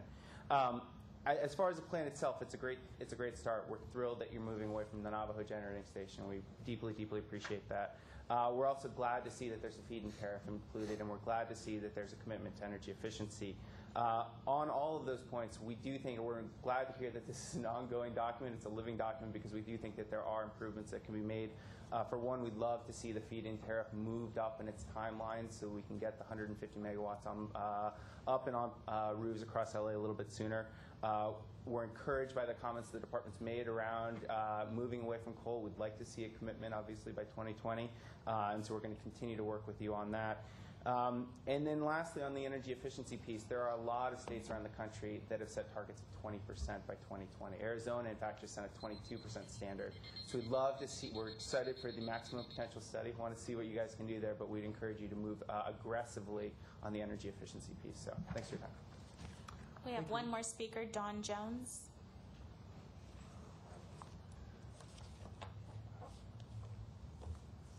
Good morning. I'd like to have my comments with regard to the Navajo power plant.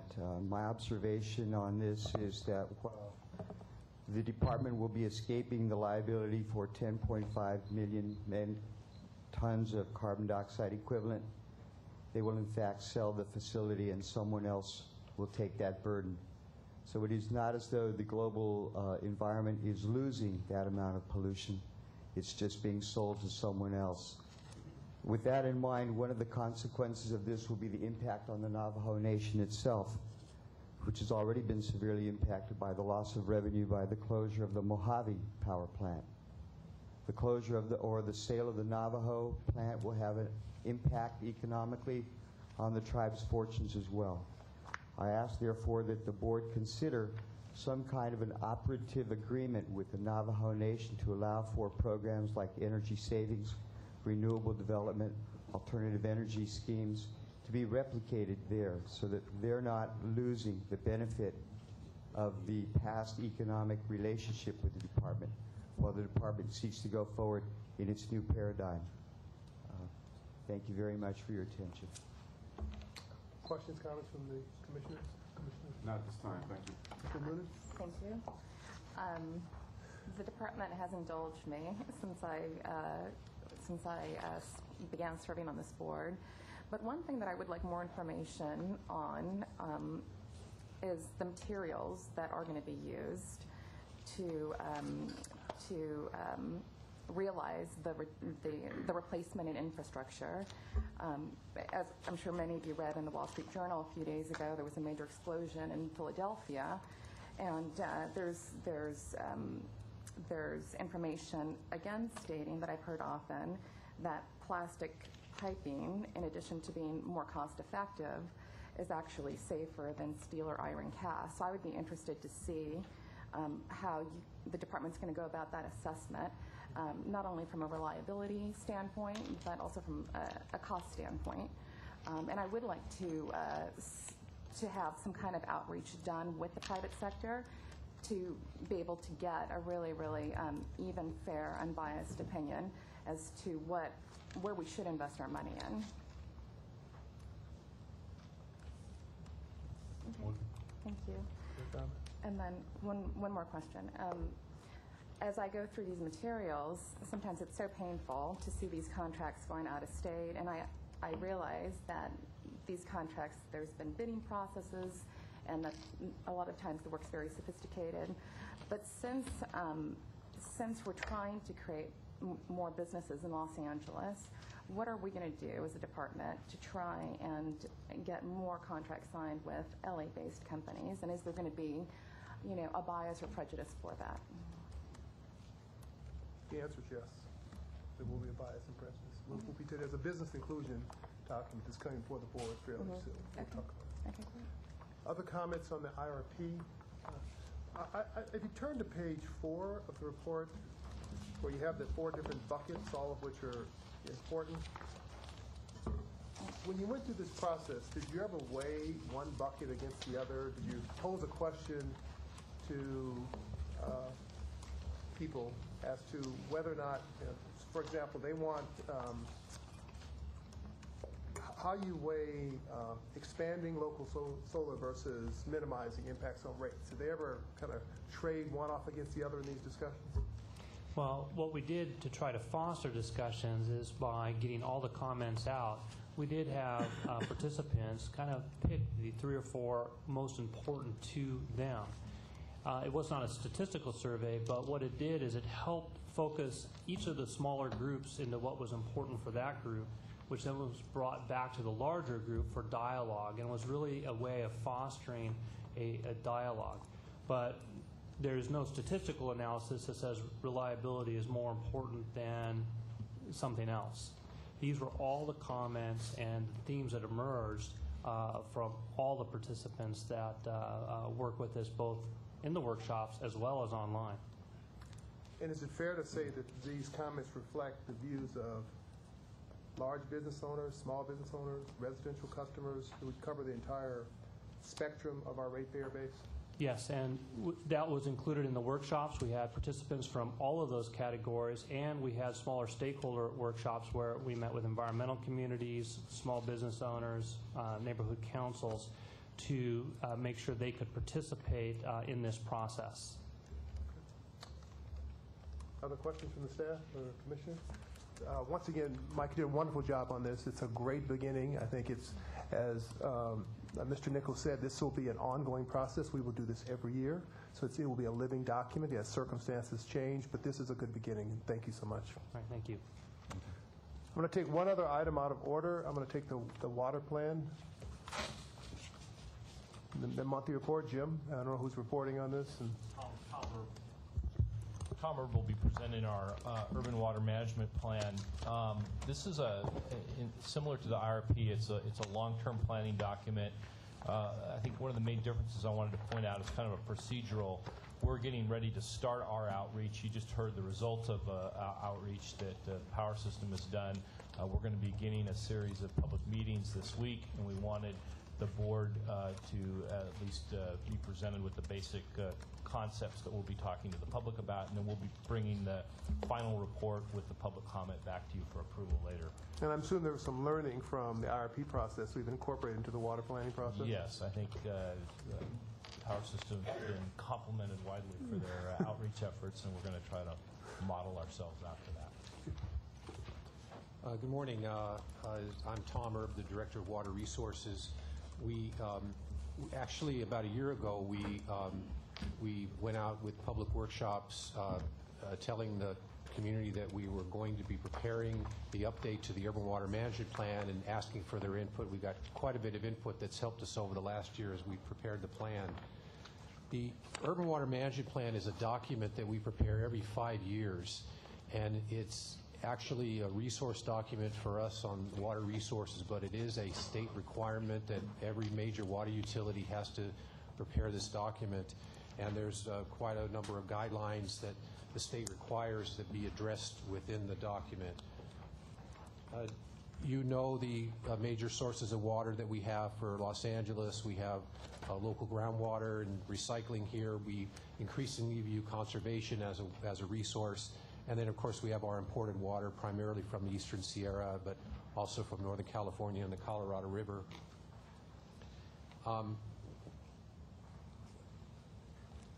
Right now, we buy about half of our water is from the Metropolitan Water District. And we have our local groundwater, and right now only a small amount from recycled water, but that's growing. This is an average year. In a wet year, we could take more water from the Los Angeles Aqueduct if it's available. You know the record that Los Angeles has had on conservation. The residents of Los Angeles, working with DWP, have just done an excellent job at saving water. And you know, we actually use far less water than we did 30 years ago, even 40 years ago. And of course, the last 3 years we've seen a decrease in water with the messages that have been going out with the restrictions on water use. We're seeing very significant reductions in water use that are being maintained. But being reliance on... Go back to that chart. Yes. So roughly our water usage is back to levels in 1978. Is that, am I reading this chart right? Well, it is, but 1978 was a one-year dip because of a one-year drought. But then, of course, you see after the drought we bounced right back. But if you even go back to 1970, last year we used less water than we did in 1970. Of course, all of our imported water supplies are subject to threats, whether they be from physical threats, such as the levees in the Delta, or court restrictions on water exports to protect threatened fish species.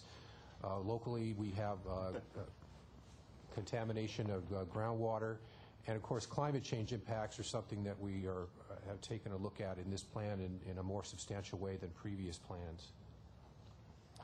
So what we've done, we're wrapping up a comprehensive climate change study that we did on our Eastern Sierra watershed, and so far we have some preliminary results that we wanted to include in the plan, but clearly we're showing that over the next century, temperatures are going to increase substantially.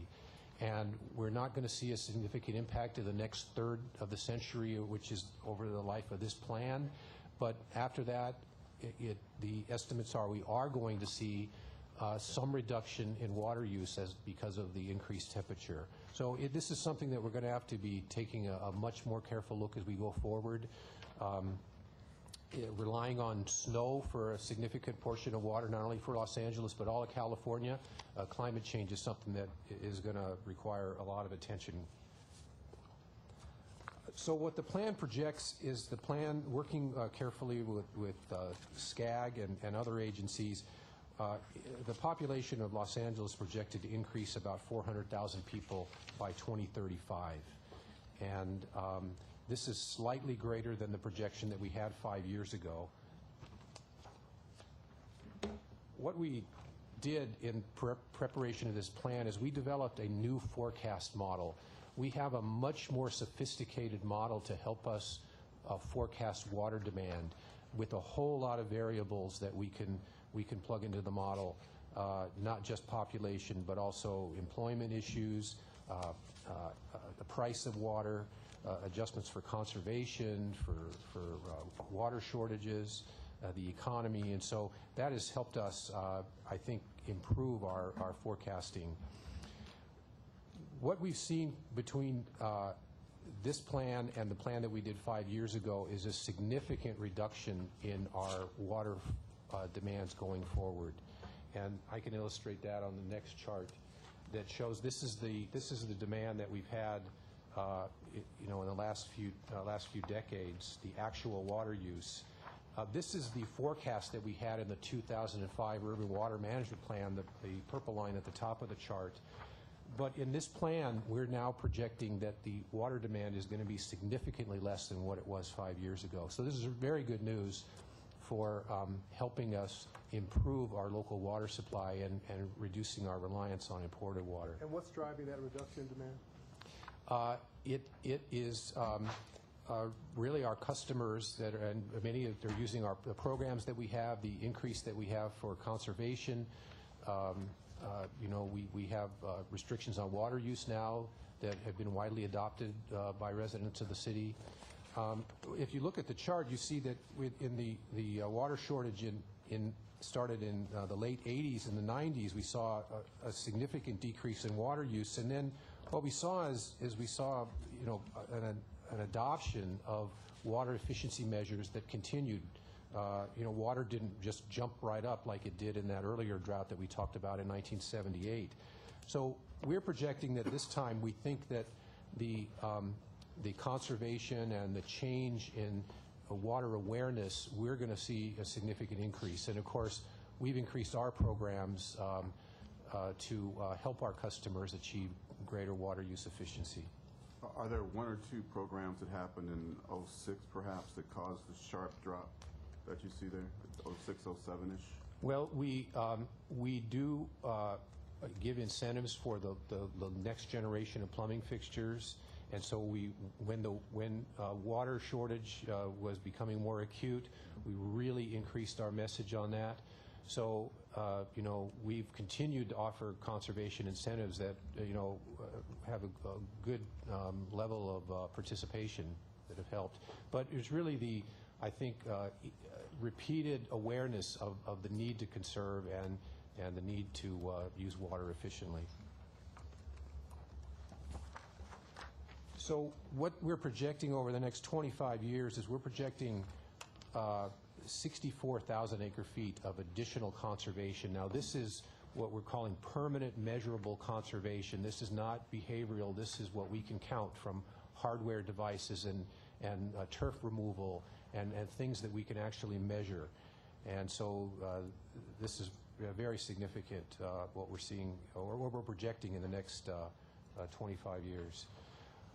Also, with water recycling, we're wrapping up our Recycle Water Master Plan, and the plan is going to show us how we can achieve 50,000 acre-feet of recycling and then what we can do beyond that. And so we're projecting 59,000 acre-feet, both by a combination of purple pipe and also by groundwater replenishment with advanced treated water.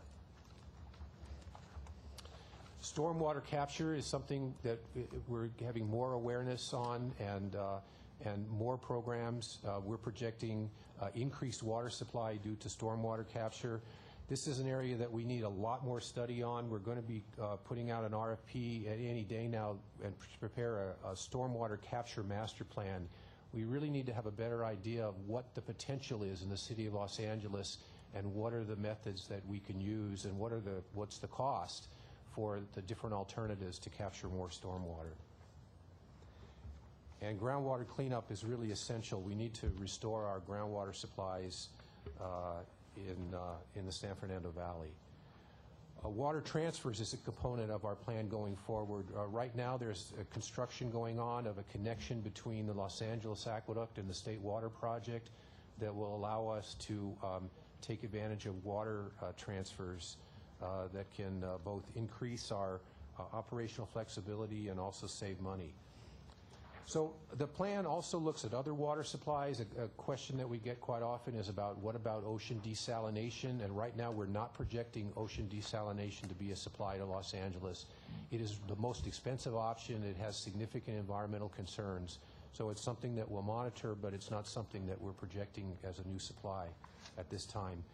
Gray water, which is the reuse of water from a household, such as from showers and sinks, that is something that has a great potential, and we'll be working to advocate that and try to see gray water use expanded in Los Angeles. So these pie charts sum up really where we're at today and where we project to be in 25 years. And what you see is, on the right, what we're seeing in the projection is a significant increase in local supplies compared to what we're getting today.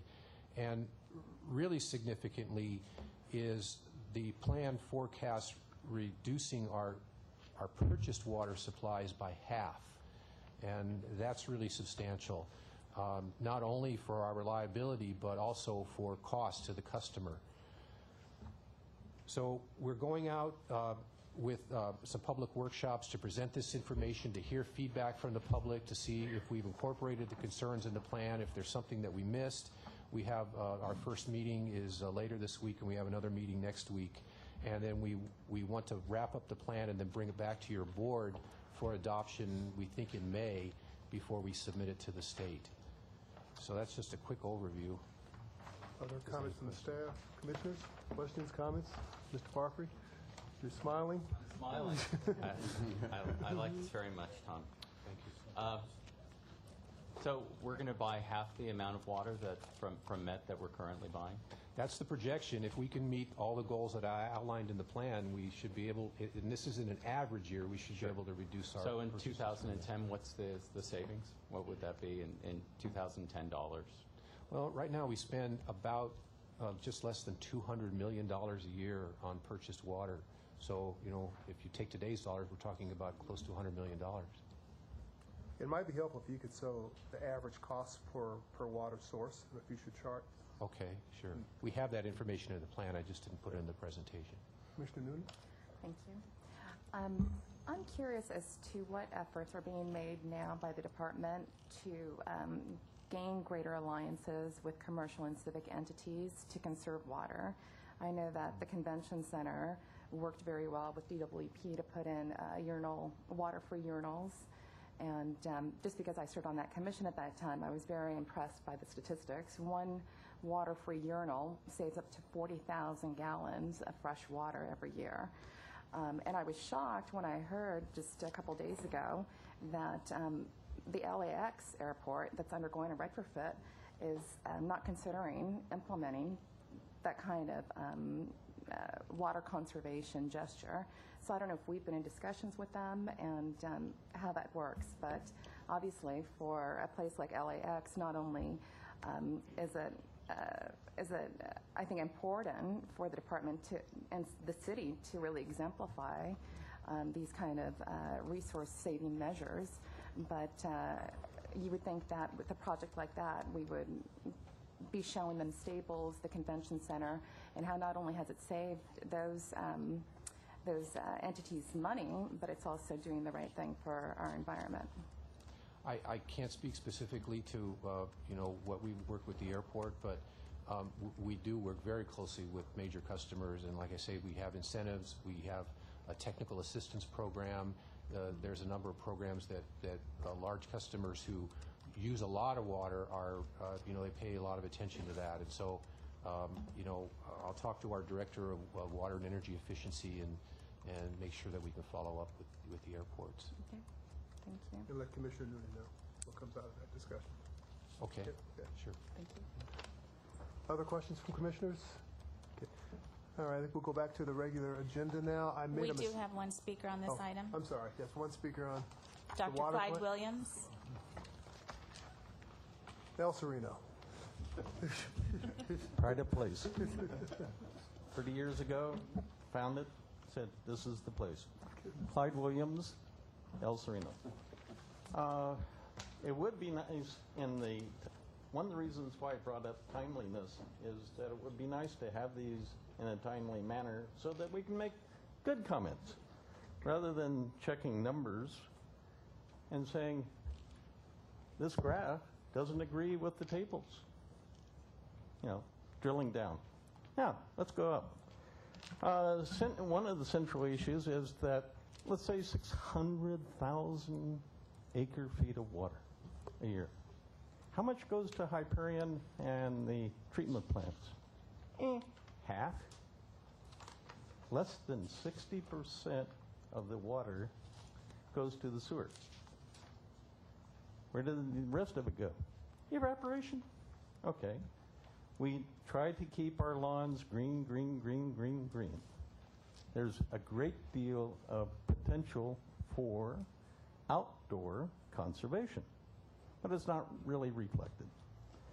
The major element that I consider, from my experience, is Hyperion. Because Hyperion has the largest amount of water that you could ever imagine. Say half of all the water that is transferred, brought into LA, is discharged to the sea. Yep, secondary treatment. West Basin, which is considered sometime later, wants to do even more. 30 years ago, almost 35, sorry, I was at Monterey Regional Wastewater Treatment Plant for 1 year, collecting 55-gallon drums of very well-treated wastewater. 0 viruses for over 1 year. The Water Factory 21 in Orange County, they've been operating for, I think, 40, 45 years. Half of the water that they put in comes back in your tap. Is there a great deal of potential there? 200,000 acre-feet on your doorstep. The only problem is it's 400 feet below where we're sitting right now. So you need some revisions on this and on the plan. Thank you. Thank you. Crawford? Yes, thank you, President Sales. Dr. Williams, on today's agenda, items 44 and 45, please pay close attention. I think you'll like those items based on your I like comments. West Basin, All but right. do you have the water rights? Water rights become. By the way, where's the strategic plan and its reflection in the urban water plan? Thank you. Can I get a motion to approve item 6 is on the consent agenda? I just omitted it. So moved. Second. Hearing no objection, item 6 is approved. I assume everyone has read the minutes. Is there a motion to approve the minutes? There is. Second. Hearing no objections, minutes are approved. I think our first item is item 7. We do have a speaker Speaker. for item 7, Candido Merez. Mr. Merez?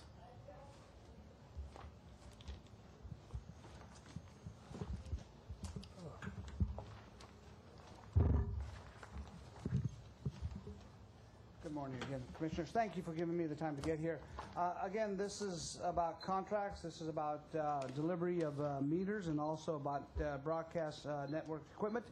It's more about the process that we still have here at DWP. And Mr. Nichols, I hope that we really take a good look at this because we've heard much but seen very little.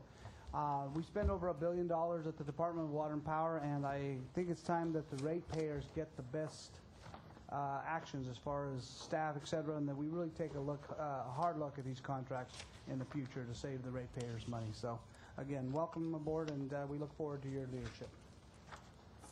Other comments from the commissioners on item 7? Yes, President Sales, I'm the one who asked that we review this particular agenda item, and I see that it entails an investment of about $4,750,000, and I'm assuming that this is part of a business strategy, and that we're projecting revenue associated with this project. Which and staff? I would. Let me get the staff up here. Which staff's handling this matter? Don't all stand up at the same time. Here it comes.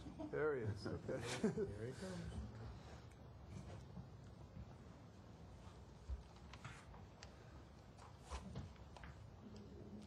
Hi, Matt. How are you? Good. Okay. I'm just curious as to the business plan involved and what the payback period. What do you anticipate where we recruit, get back this investment? Okay. Let me just as Matt Lamp, CIO. This is really related to the specific area where we support the video industry. This is an upgrade of essentially a generation of equipment we've used for supporting that video industry. This equipment is necessary really to be able to meet our customer demand for uncompressed, high-definition transport. We have seen some erosion as we've not been able to supply circuits for some of our existing customers. So we've seen actually some of our video revenue decline, and we're concerned that if we do not do this change, we'll see a further decline in existing revenue. We believe that given the nature of what's going on in the industry and our discussions with our customers and some people who are basically saying, we want to have you transport our uncompressed video, please get your platform upgraded so you can do that, that this will have, very conservatively, a payback in about 4 to 5 years. That's correct. I felt perhaps in the board letter that information could have been transmitted as well. That's all. I would like to move approval of item 7, please. I'll second. Comments? Motion's approved. Item 15, I believe there's a... It's Mr. Parker. Mr. Parker has to pull item Yes, 15? thank you. Yes. When I read the board letter on this, I'll be very brief. I just thought that this was a very innovative cost savings measure that the department decided to undertake, and the idea of doing this jointly with another utility. We worked with SMUD on obtaining the flame retardant materials. I just wanted to publicly congratulate you and thank you for a job well done. It's this kind of creative thinking, working with other utilities sometimes, that we get these cost savings, and that's the extent of my comments. Yeah, I know power system safety is not present. They have other conflict, but also they deserve congratulations because they work with us to complete this package. Pass our congratulations on to them also. Other questions or comments? Yeah, I was talking with the PUC President Mike Peavy, and he was at Southern California Edison, and Mike was saying that there used to be regular meetings with DWP, and I know we have a cooperative agreement with East Bay Mud on emergency matters, and I just think there's a lot to be gained by having the communication between utilities, and so this is one sign of that. And obviously, there's remunerative benefits, but I think there are other. That means benefits we have to as well. talk to PV more. Is that what you're saying? I was thinking of you, Tom, particularly. Thank you so Yes, much. I was thinking of you. Appreciate that. All right. Yeah. Thanks. Thank you very much. I'd like to move approval, please. Second? Second. No objection. Motion's approved. Thank you. Item 27, I believe, is up No, next. item 20. Item 20. Excuse me, item 20. And we do have a speaker, Dr. Clyde Williams. This is item 20. Item 20. Item 20. No, we had to pull it out. Which one? No, we did not. We're 22 to 25. You have Item list- 20. Item 20. High-speed rail. What are we getting into?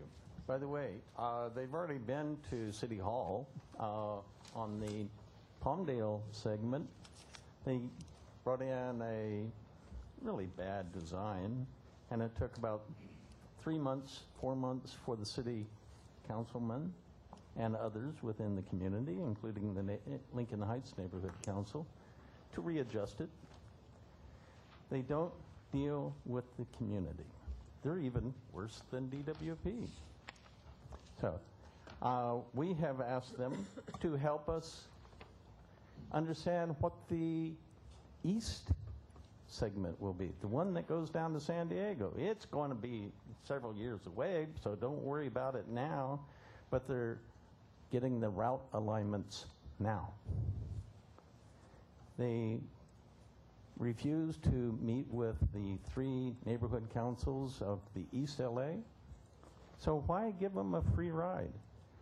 The information that they are going to be requesting costs the taxpayers of the city of LA money to generate. Make them pay for it. They are going to be a public-private partnership or something like that. We don't know. But they should not be given a free ride because they're not helping the communities that they are going to affect, and that the information that you provide them with is going to be used to affect us. Thank you. Comments from the commissioners on item 20? I'd like to move to approve, please. Second? Second. Moved and second. Hearing no objection, item 20 passes. There's a speaker, I believe, on item 21. Correct. This Dr. is the Clyde one where we Williams. changed- That's where we changed the contract amount, right? The year. The year. Year, yeah. The term. From 7 To 10, 10 years. 6 to 10 years. Okay. Dr. Clyde Williams? I think you're up on item 21 also. 21's enough. It's all related. It doesn't quite agree, I think, with some of the stuff that's going on over at City Council, but Imperial Valley, this is the hope of replacing coal. We'd like to know transparency. What's been going on there? The materials provided in the staff file says that, well, there's going to be some studies, and then there's going to, oh, by the way, there's going to be some explorations. It requires a little bit of money to do geothermal exploration. So why can't we get a view as to monthly status reports? Oh, there should be some someplace. I don't know where. But it would be nice to have them available for the public who understand that eventually the only base load sources will be geothermal, but they're in the wrong place. It'd be nice to have them under here. We had them up in Geyserville. I've been in Kenya, lived there. Hey, geothermal right at the surface there. So we need to know what's going on because this is our only real hope to replace the coal-fired power plants that you're going to replace in 2014. So we'd like to see what's going on. Thank you. Comments from the commissioners on item 21? Motion to approve? So moved. Second? Second. Moved and second. Item 21 is approved. Item 26, I believe, is up next. Is a speaker. Correct. Dr. Clyde Williams.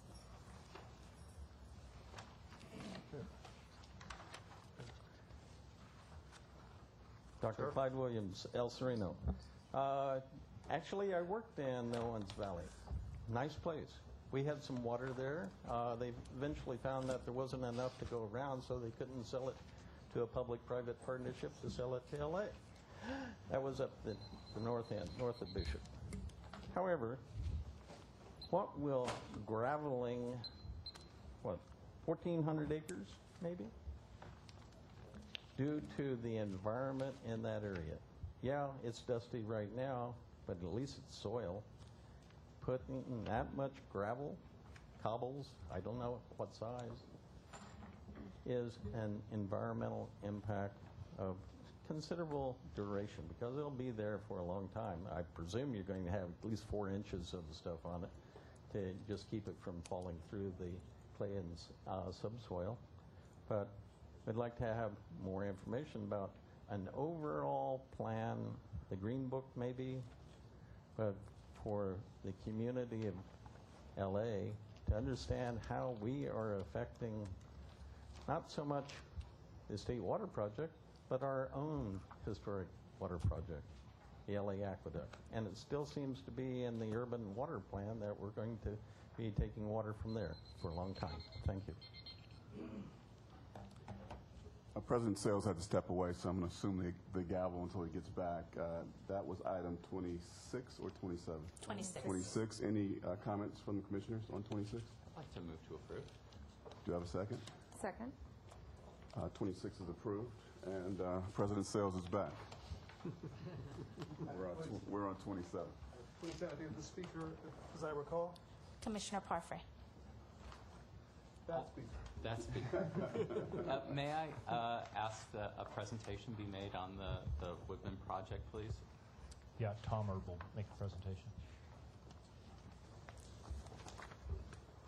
Can we take 27 and 28 together? Yes, I would like to take 27 and 28 together. Is that okay, Tom? Sure, that's great. Yeah, this is a stormwater capture project that we've been working with a number of entities. This project came out of a plan, an organization called the River Project. Melanie Winter, the executive director, is here in the audience. She helped develop this this project in conjunction with others with a state of California grant.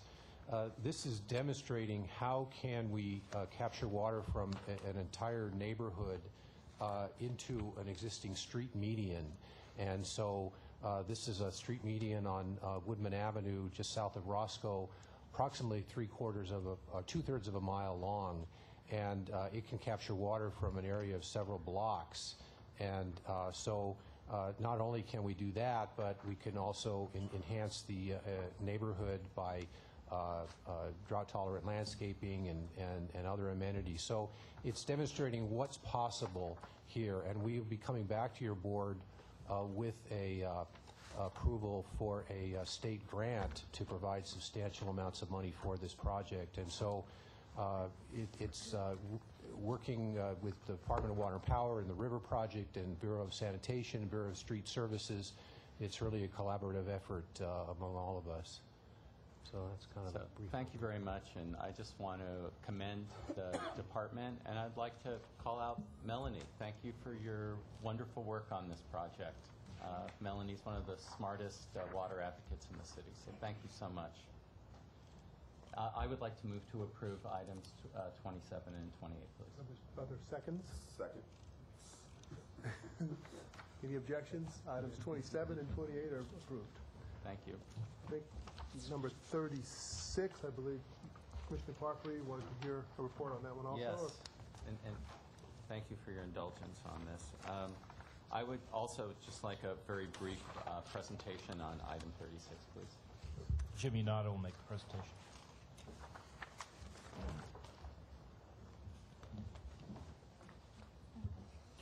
Good afternoon, Commissioners. Garber Street Tank is being constructed to allow us to have a reliable recycled water system in the northeastern part of the San Fernando Valley. It's going to allow us to expand recycled water to the Hanson Golf Course, and so it'll be a key element for us. Again, we want to make sure that we can serve our customers with recycled water reliably, and this will allow us to have that supply there. Now, Jim, I know that we were, at some point, there was some conjecture about getting additional resources in the Hanson Dam area for capturing stormwater. This is not one of those sources. This is instead for recycled water. Yes, this is basically, we already have, we already are supplying recycled water to the eastern side of the San Fernando Valley, including our second largest customer, which is the Valley Generating Station, which uses over 2,000. This will allow us to go further north into the Hanson golf course area and also have a storage tank there for that. So we're working with the Department of Rec and Parks to convert their irrigation system at Hanson to recycled water. As far as other stormwater projects, we have significant stormwater projects that we've already completed with the LA County at the Hanson Spreading Basins. We are partnering with them, LA River Project, Bureau of Sanitation, Army Corps of Engineers, to do other major projects such as improving our Tahunga spreading grounds along with the Pacoima spreading grounds. So, Jim, if I may, so the customer that we're essentially doing this for is Rec and Parks currently, or do you envision there being other customers in that area? We anticipate having other customers, but Hanson is a project that we're currently designing, but we're certainly seeking out additional recycled water customers, primarily irrigation and industrial customers who have an approved use for recycled water, but we are looking to expand our system. And we've identified with the development of our recycled water master plan, which should be completed this August, and potentially an additional close to 2,000 customers who have a viable use of recycled water that have a water demand of over 5 acre-foot per year. We're not necessarily going to be able to hook all of them up, but it'll give us a roadmap on how we could lay out the recycled water program cost effectively. And we've done an inventory survey of businesses and industry in the Northeast Valley, and we've come to the conclusion that this is a sound investment. Yes. Thank you very much. I'd like to move to approve item 36, please. I'll second. Any objections? Item 36 is approved. We're up to item 43. I think we have We have item 38, I'm sorry. item 38. Yes, and we do have a speaker card for item 38. Dr. Clyde Williams. Is 38 pulled? He'll get used to it, don't worry. Yeah, 38. Okay. No, it's not 68. The numbers have changed. This is on the utility pre-craft training? No. No. This is PA. PA's been pulled. That's been pulled. Dr. Clyde Williams, El Sereno. It's been pulled. It's been pulled. The item's been pulled. Item 38 has been pulled. Item 38, yeah. I'm sorry, that document, It's been pulled. It's not on the agenda now. Oh. Thank you.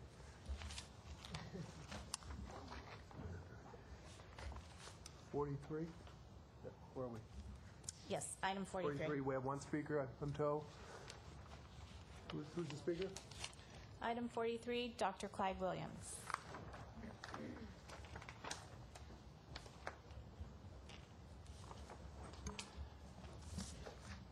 This will be an interesting one, especially transfers.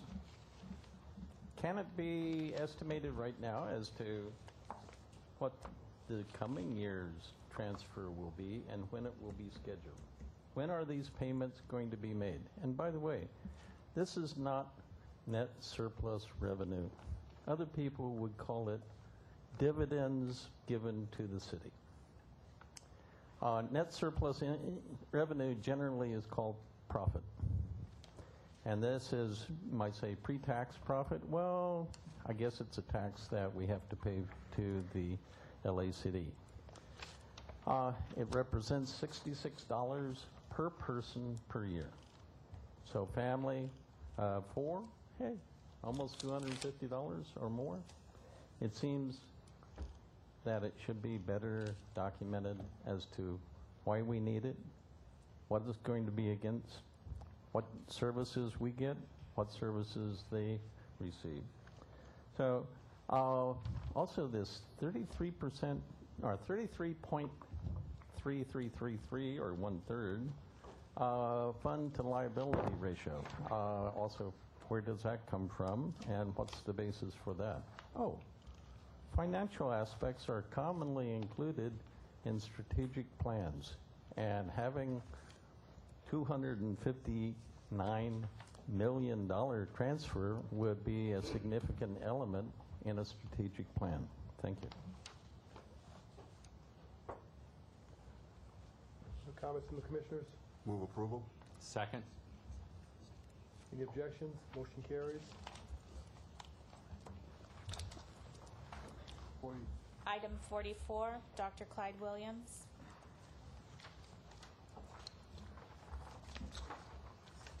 Yes, I approve West Basin. They're doing a great job. They need more water from the Hyperion treatment plant. But where are they going to put it? Underground.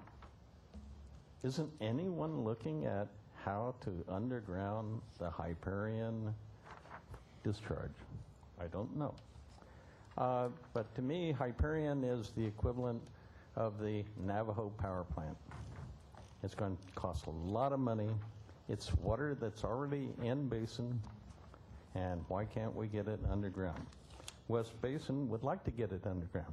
West Basin would also like to put it into the white pipe system.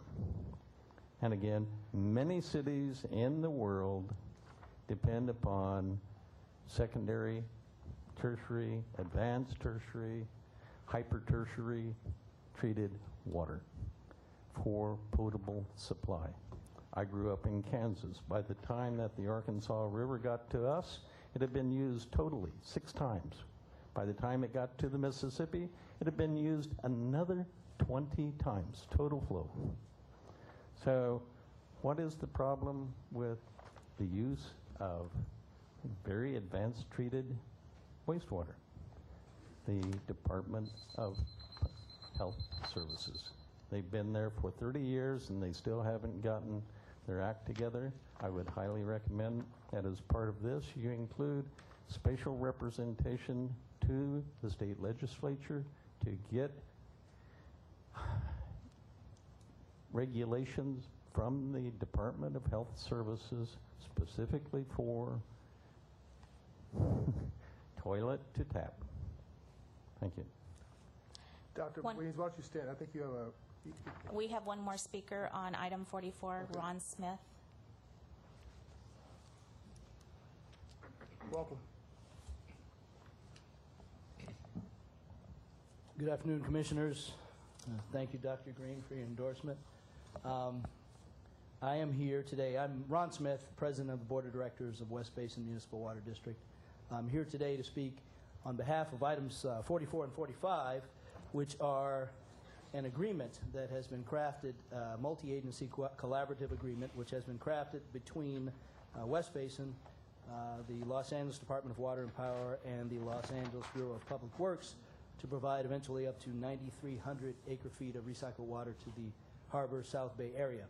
I would like to congratulate our respective staffs for all of the hard work that they have done in not only crafting this agreement, but more importantly, in completing this agreement, which will in some ways be somewhat historic.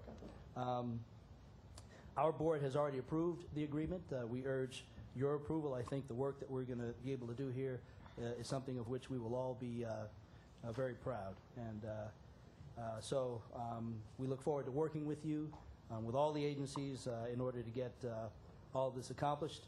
On an additional note, I just would like to acknowledge a former college classmate, Commissioner Holloman, and between yourself and President Sales, I think the Trojans are well represented here. Right on. All right, right on. Take care. Yeah, I was remiss. I should have welcomed Mr. Smith and Mr. Rich Nagel from West Basin. Thank you for coming and making your comments. Despite going to college, but they're a college. I have item 44. Any other comments on item 44? I just want to express my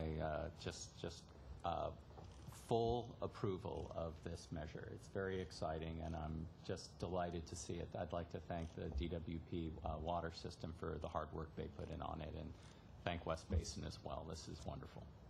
Is there a motion? I would like to move approval of item 44, please. Would the college classmate like to second it? I would love to second it. Thank you.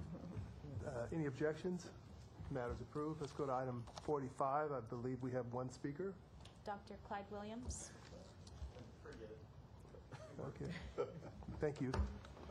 I move approval of item 45. Is there a second? Second. Any objections? Item 45 is approved.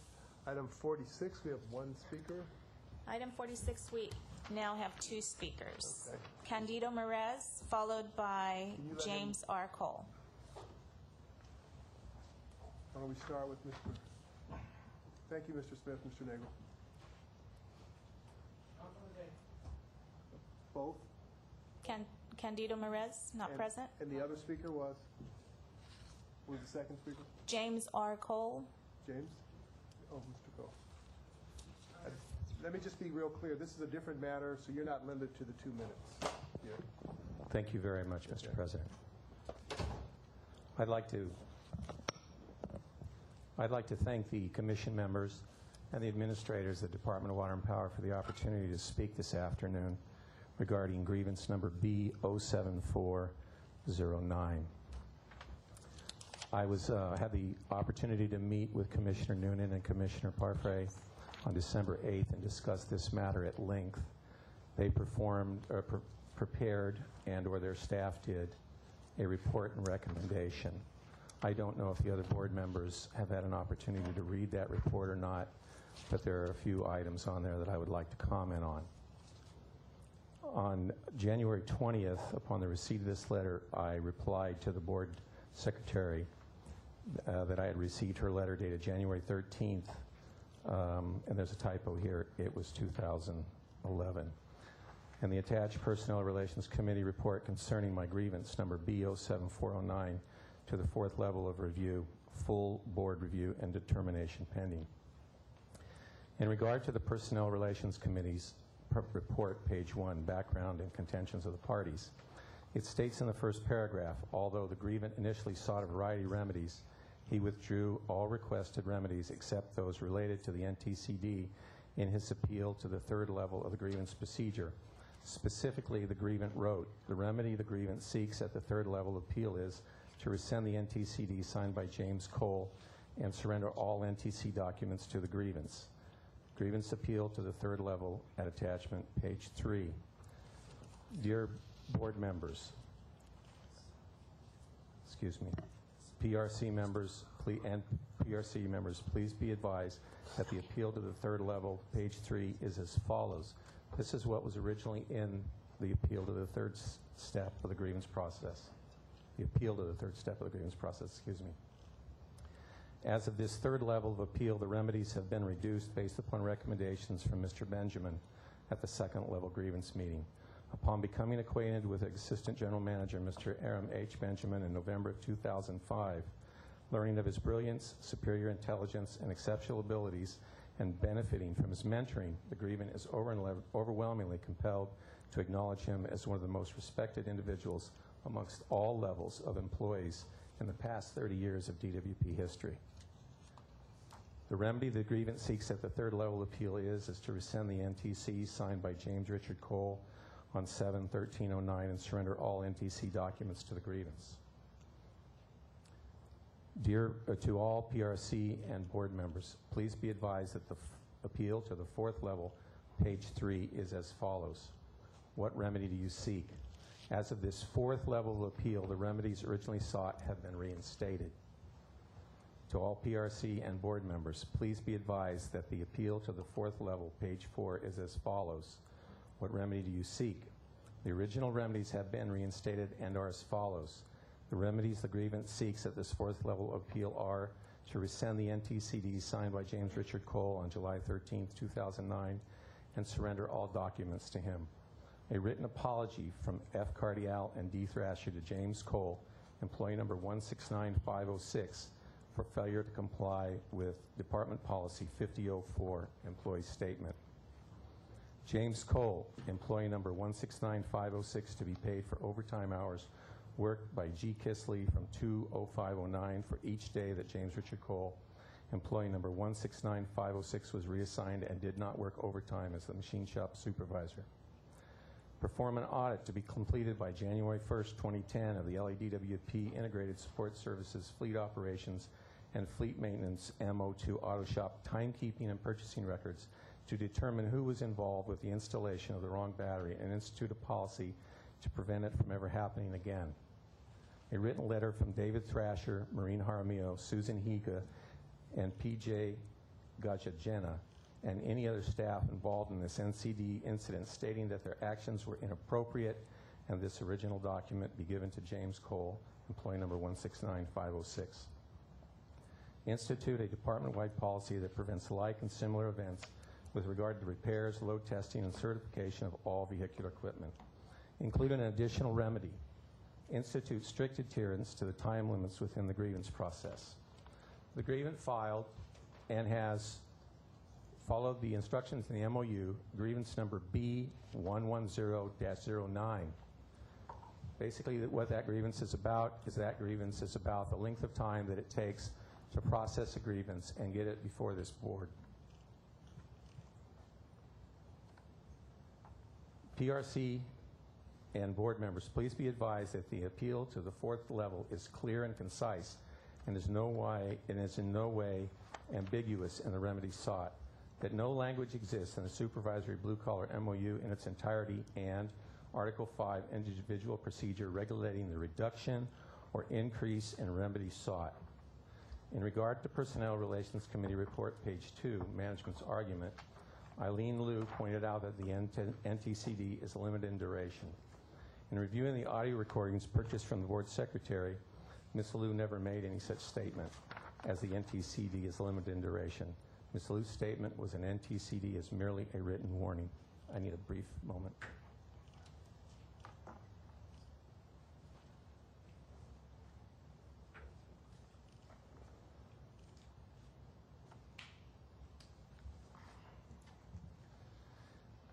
In regard to the Personnel Relations Committee report, page 2, discussion and analysis. With what remedy the grievant has obtained all of the relief that may be awarded by this board in light of the grievance filed herein. During the initial steps in the grievance, the grievant had demanded additional remedies, including the payment of overtime lost during disciplinary assignment. However, the grievant withdrew his broader request for additional remedies when he appealed the grievance to the third level, so it was not an appropriate issue for your committee's review. Even if the grievant had not withdrawn that requested remedy, it would have been inappropriate for the committee's consideration because the grievant did not file a timely grievance challenging his alleged pre-disciplinary assignment. Thus, the committee did not consider the merits of the assignment.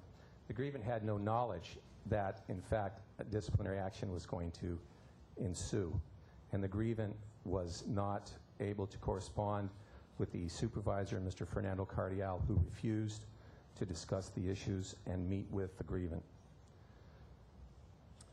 To the PRC and board members, please be advised that by this board appears to be incorrect at this point in time, that possibly this statement was intended to state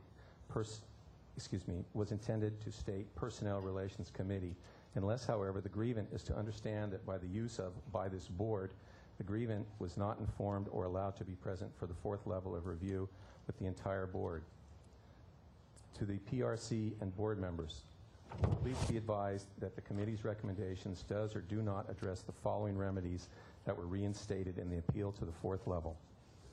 A written apology from F. Cardial and D. Thrasher to James Richard Cole, employee number 169506, for failure to comply with 5004 employee statement. To perform an audit to be completed by January 1st, 2010 of the LEDWP ISS Fleet Operations, Fleet Maintenance, MO2 Auto Shop, Timekeeping and Purchasing Records to determine who was involved with the installation of the wrong battery and institute policy to prevent it from ever happening again. A written letter from David B. Thrasher, Maureen Jaramillo, Susie Higa, and P.J. Gajikjena, and any other staff involved in this NTCD incident stating that their actions were inappropriate and that this original document be given to James Richard Cole, employee number 169506, including an additional remedy to institute strict adherence to the time limits within the grievance process, which is contained within grievance B110-09, which is now before this board. I would like to thank the board for their time. I would like to thank the PRC committee and the members of the Department of Water and Power for the ability to spend just under 4 days, less than 2 years going through the self-represented grievance policy, and that my intentions are, if the grievant does not receive the remedy sought, that the grievant will move further to seek those remedies in the next step of this process. Thank you very much for your time. Thank you. Item 46, comments or questions from the commissioners? There's a recommendation here. Is there a motion?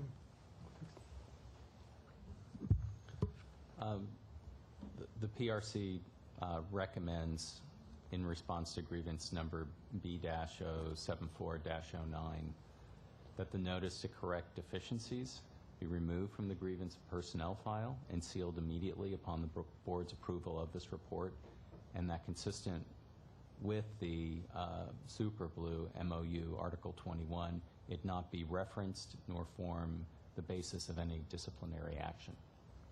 So moved. That is our motion. Is there a second? I'm on that committee, so is it okay for me to second it, or? Either one. Okay, all right, second. Been moved and second. Any comments? Motion's approved. We're up to item 47A now. We have speakers for item 47A and 47B, Dr. Clyde Williams. Let's take those together.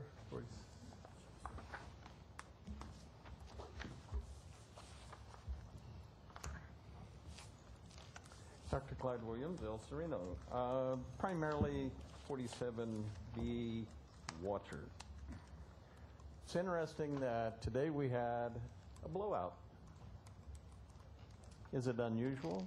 If you look at the charts that are provided in this document, it would indicate that water conservation doesn't really cause much of a problem in blowouts and leaks, although it's been blamed for this coming summer's leaks, last summer's leaks, the summer before.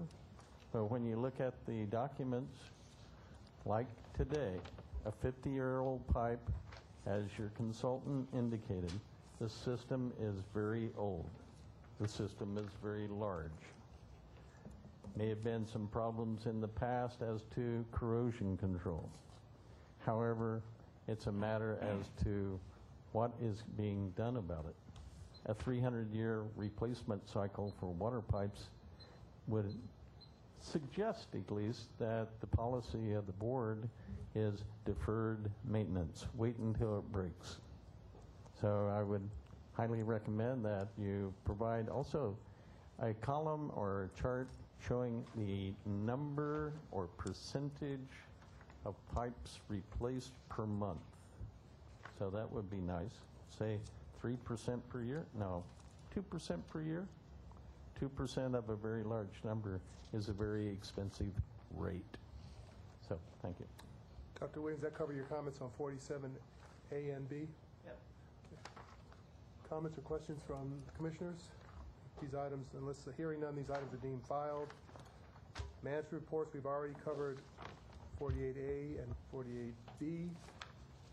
We've got the Renewable Portfolio Standards Project update and the legislative and regulatory update. I assume we've read those. Any questions or comments you need for a report? Okay. Those reports will be deemed accepted, and I think we can adjourn the meeting and move into closed session.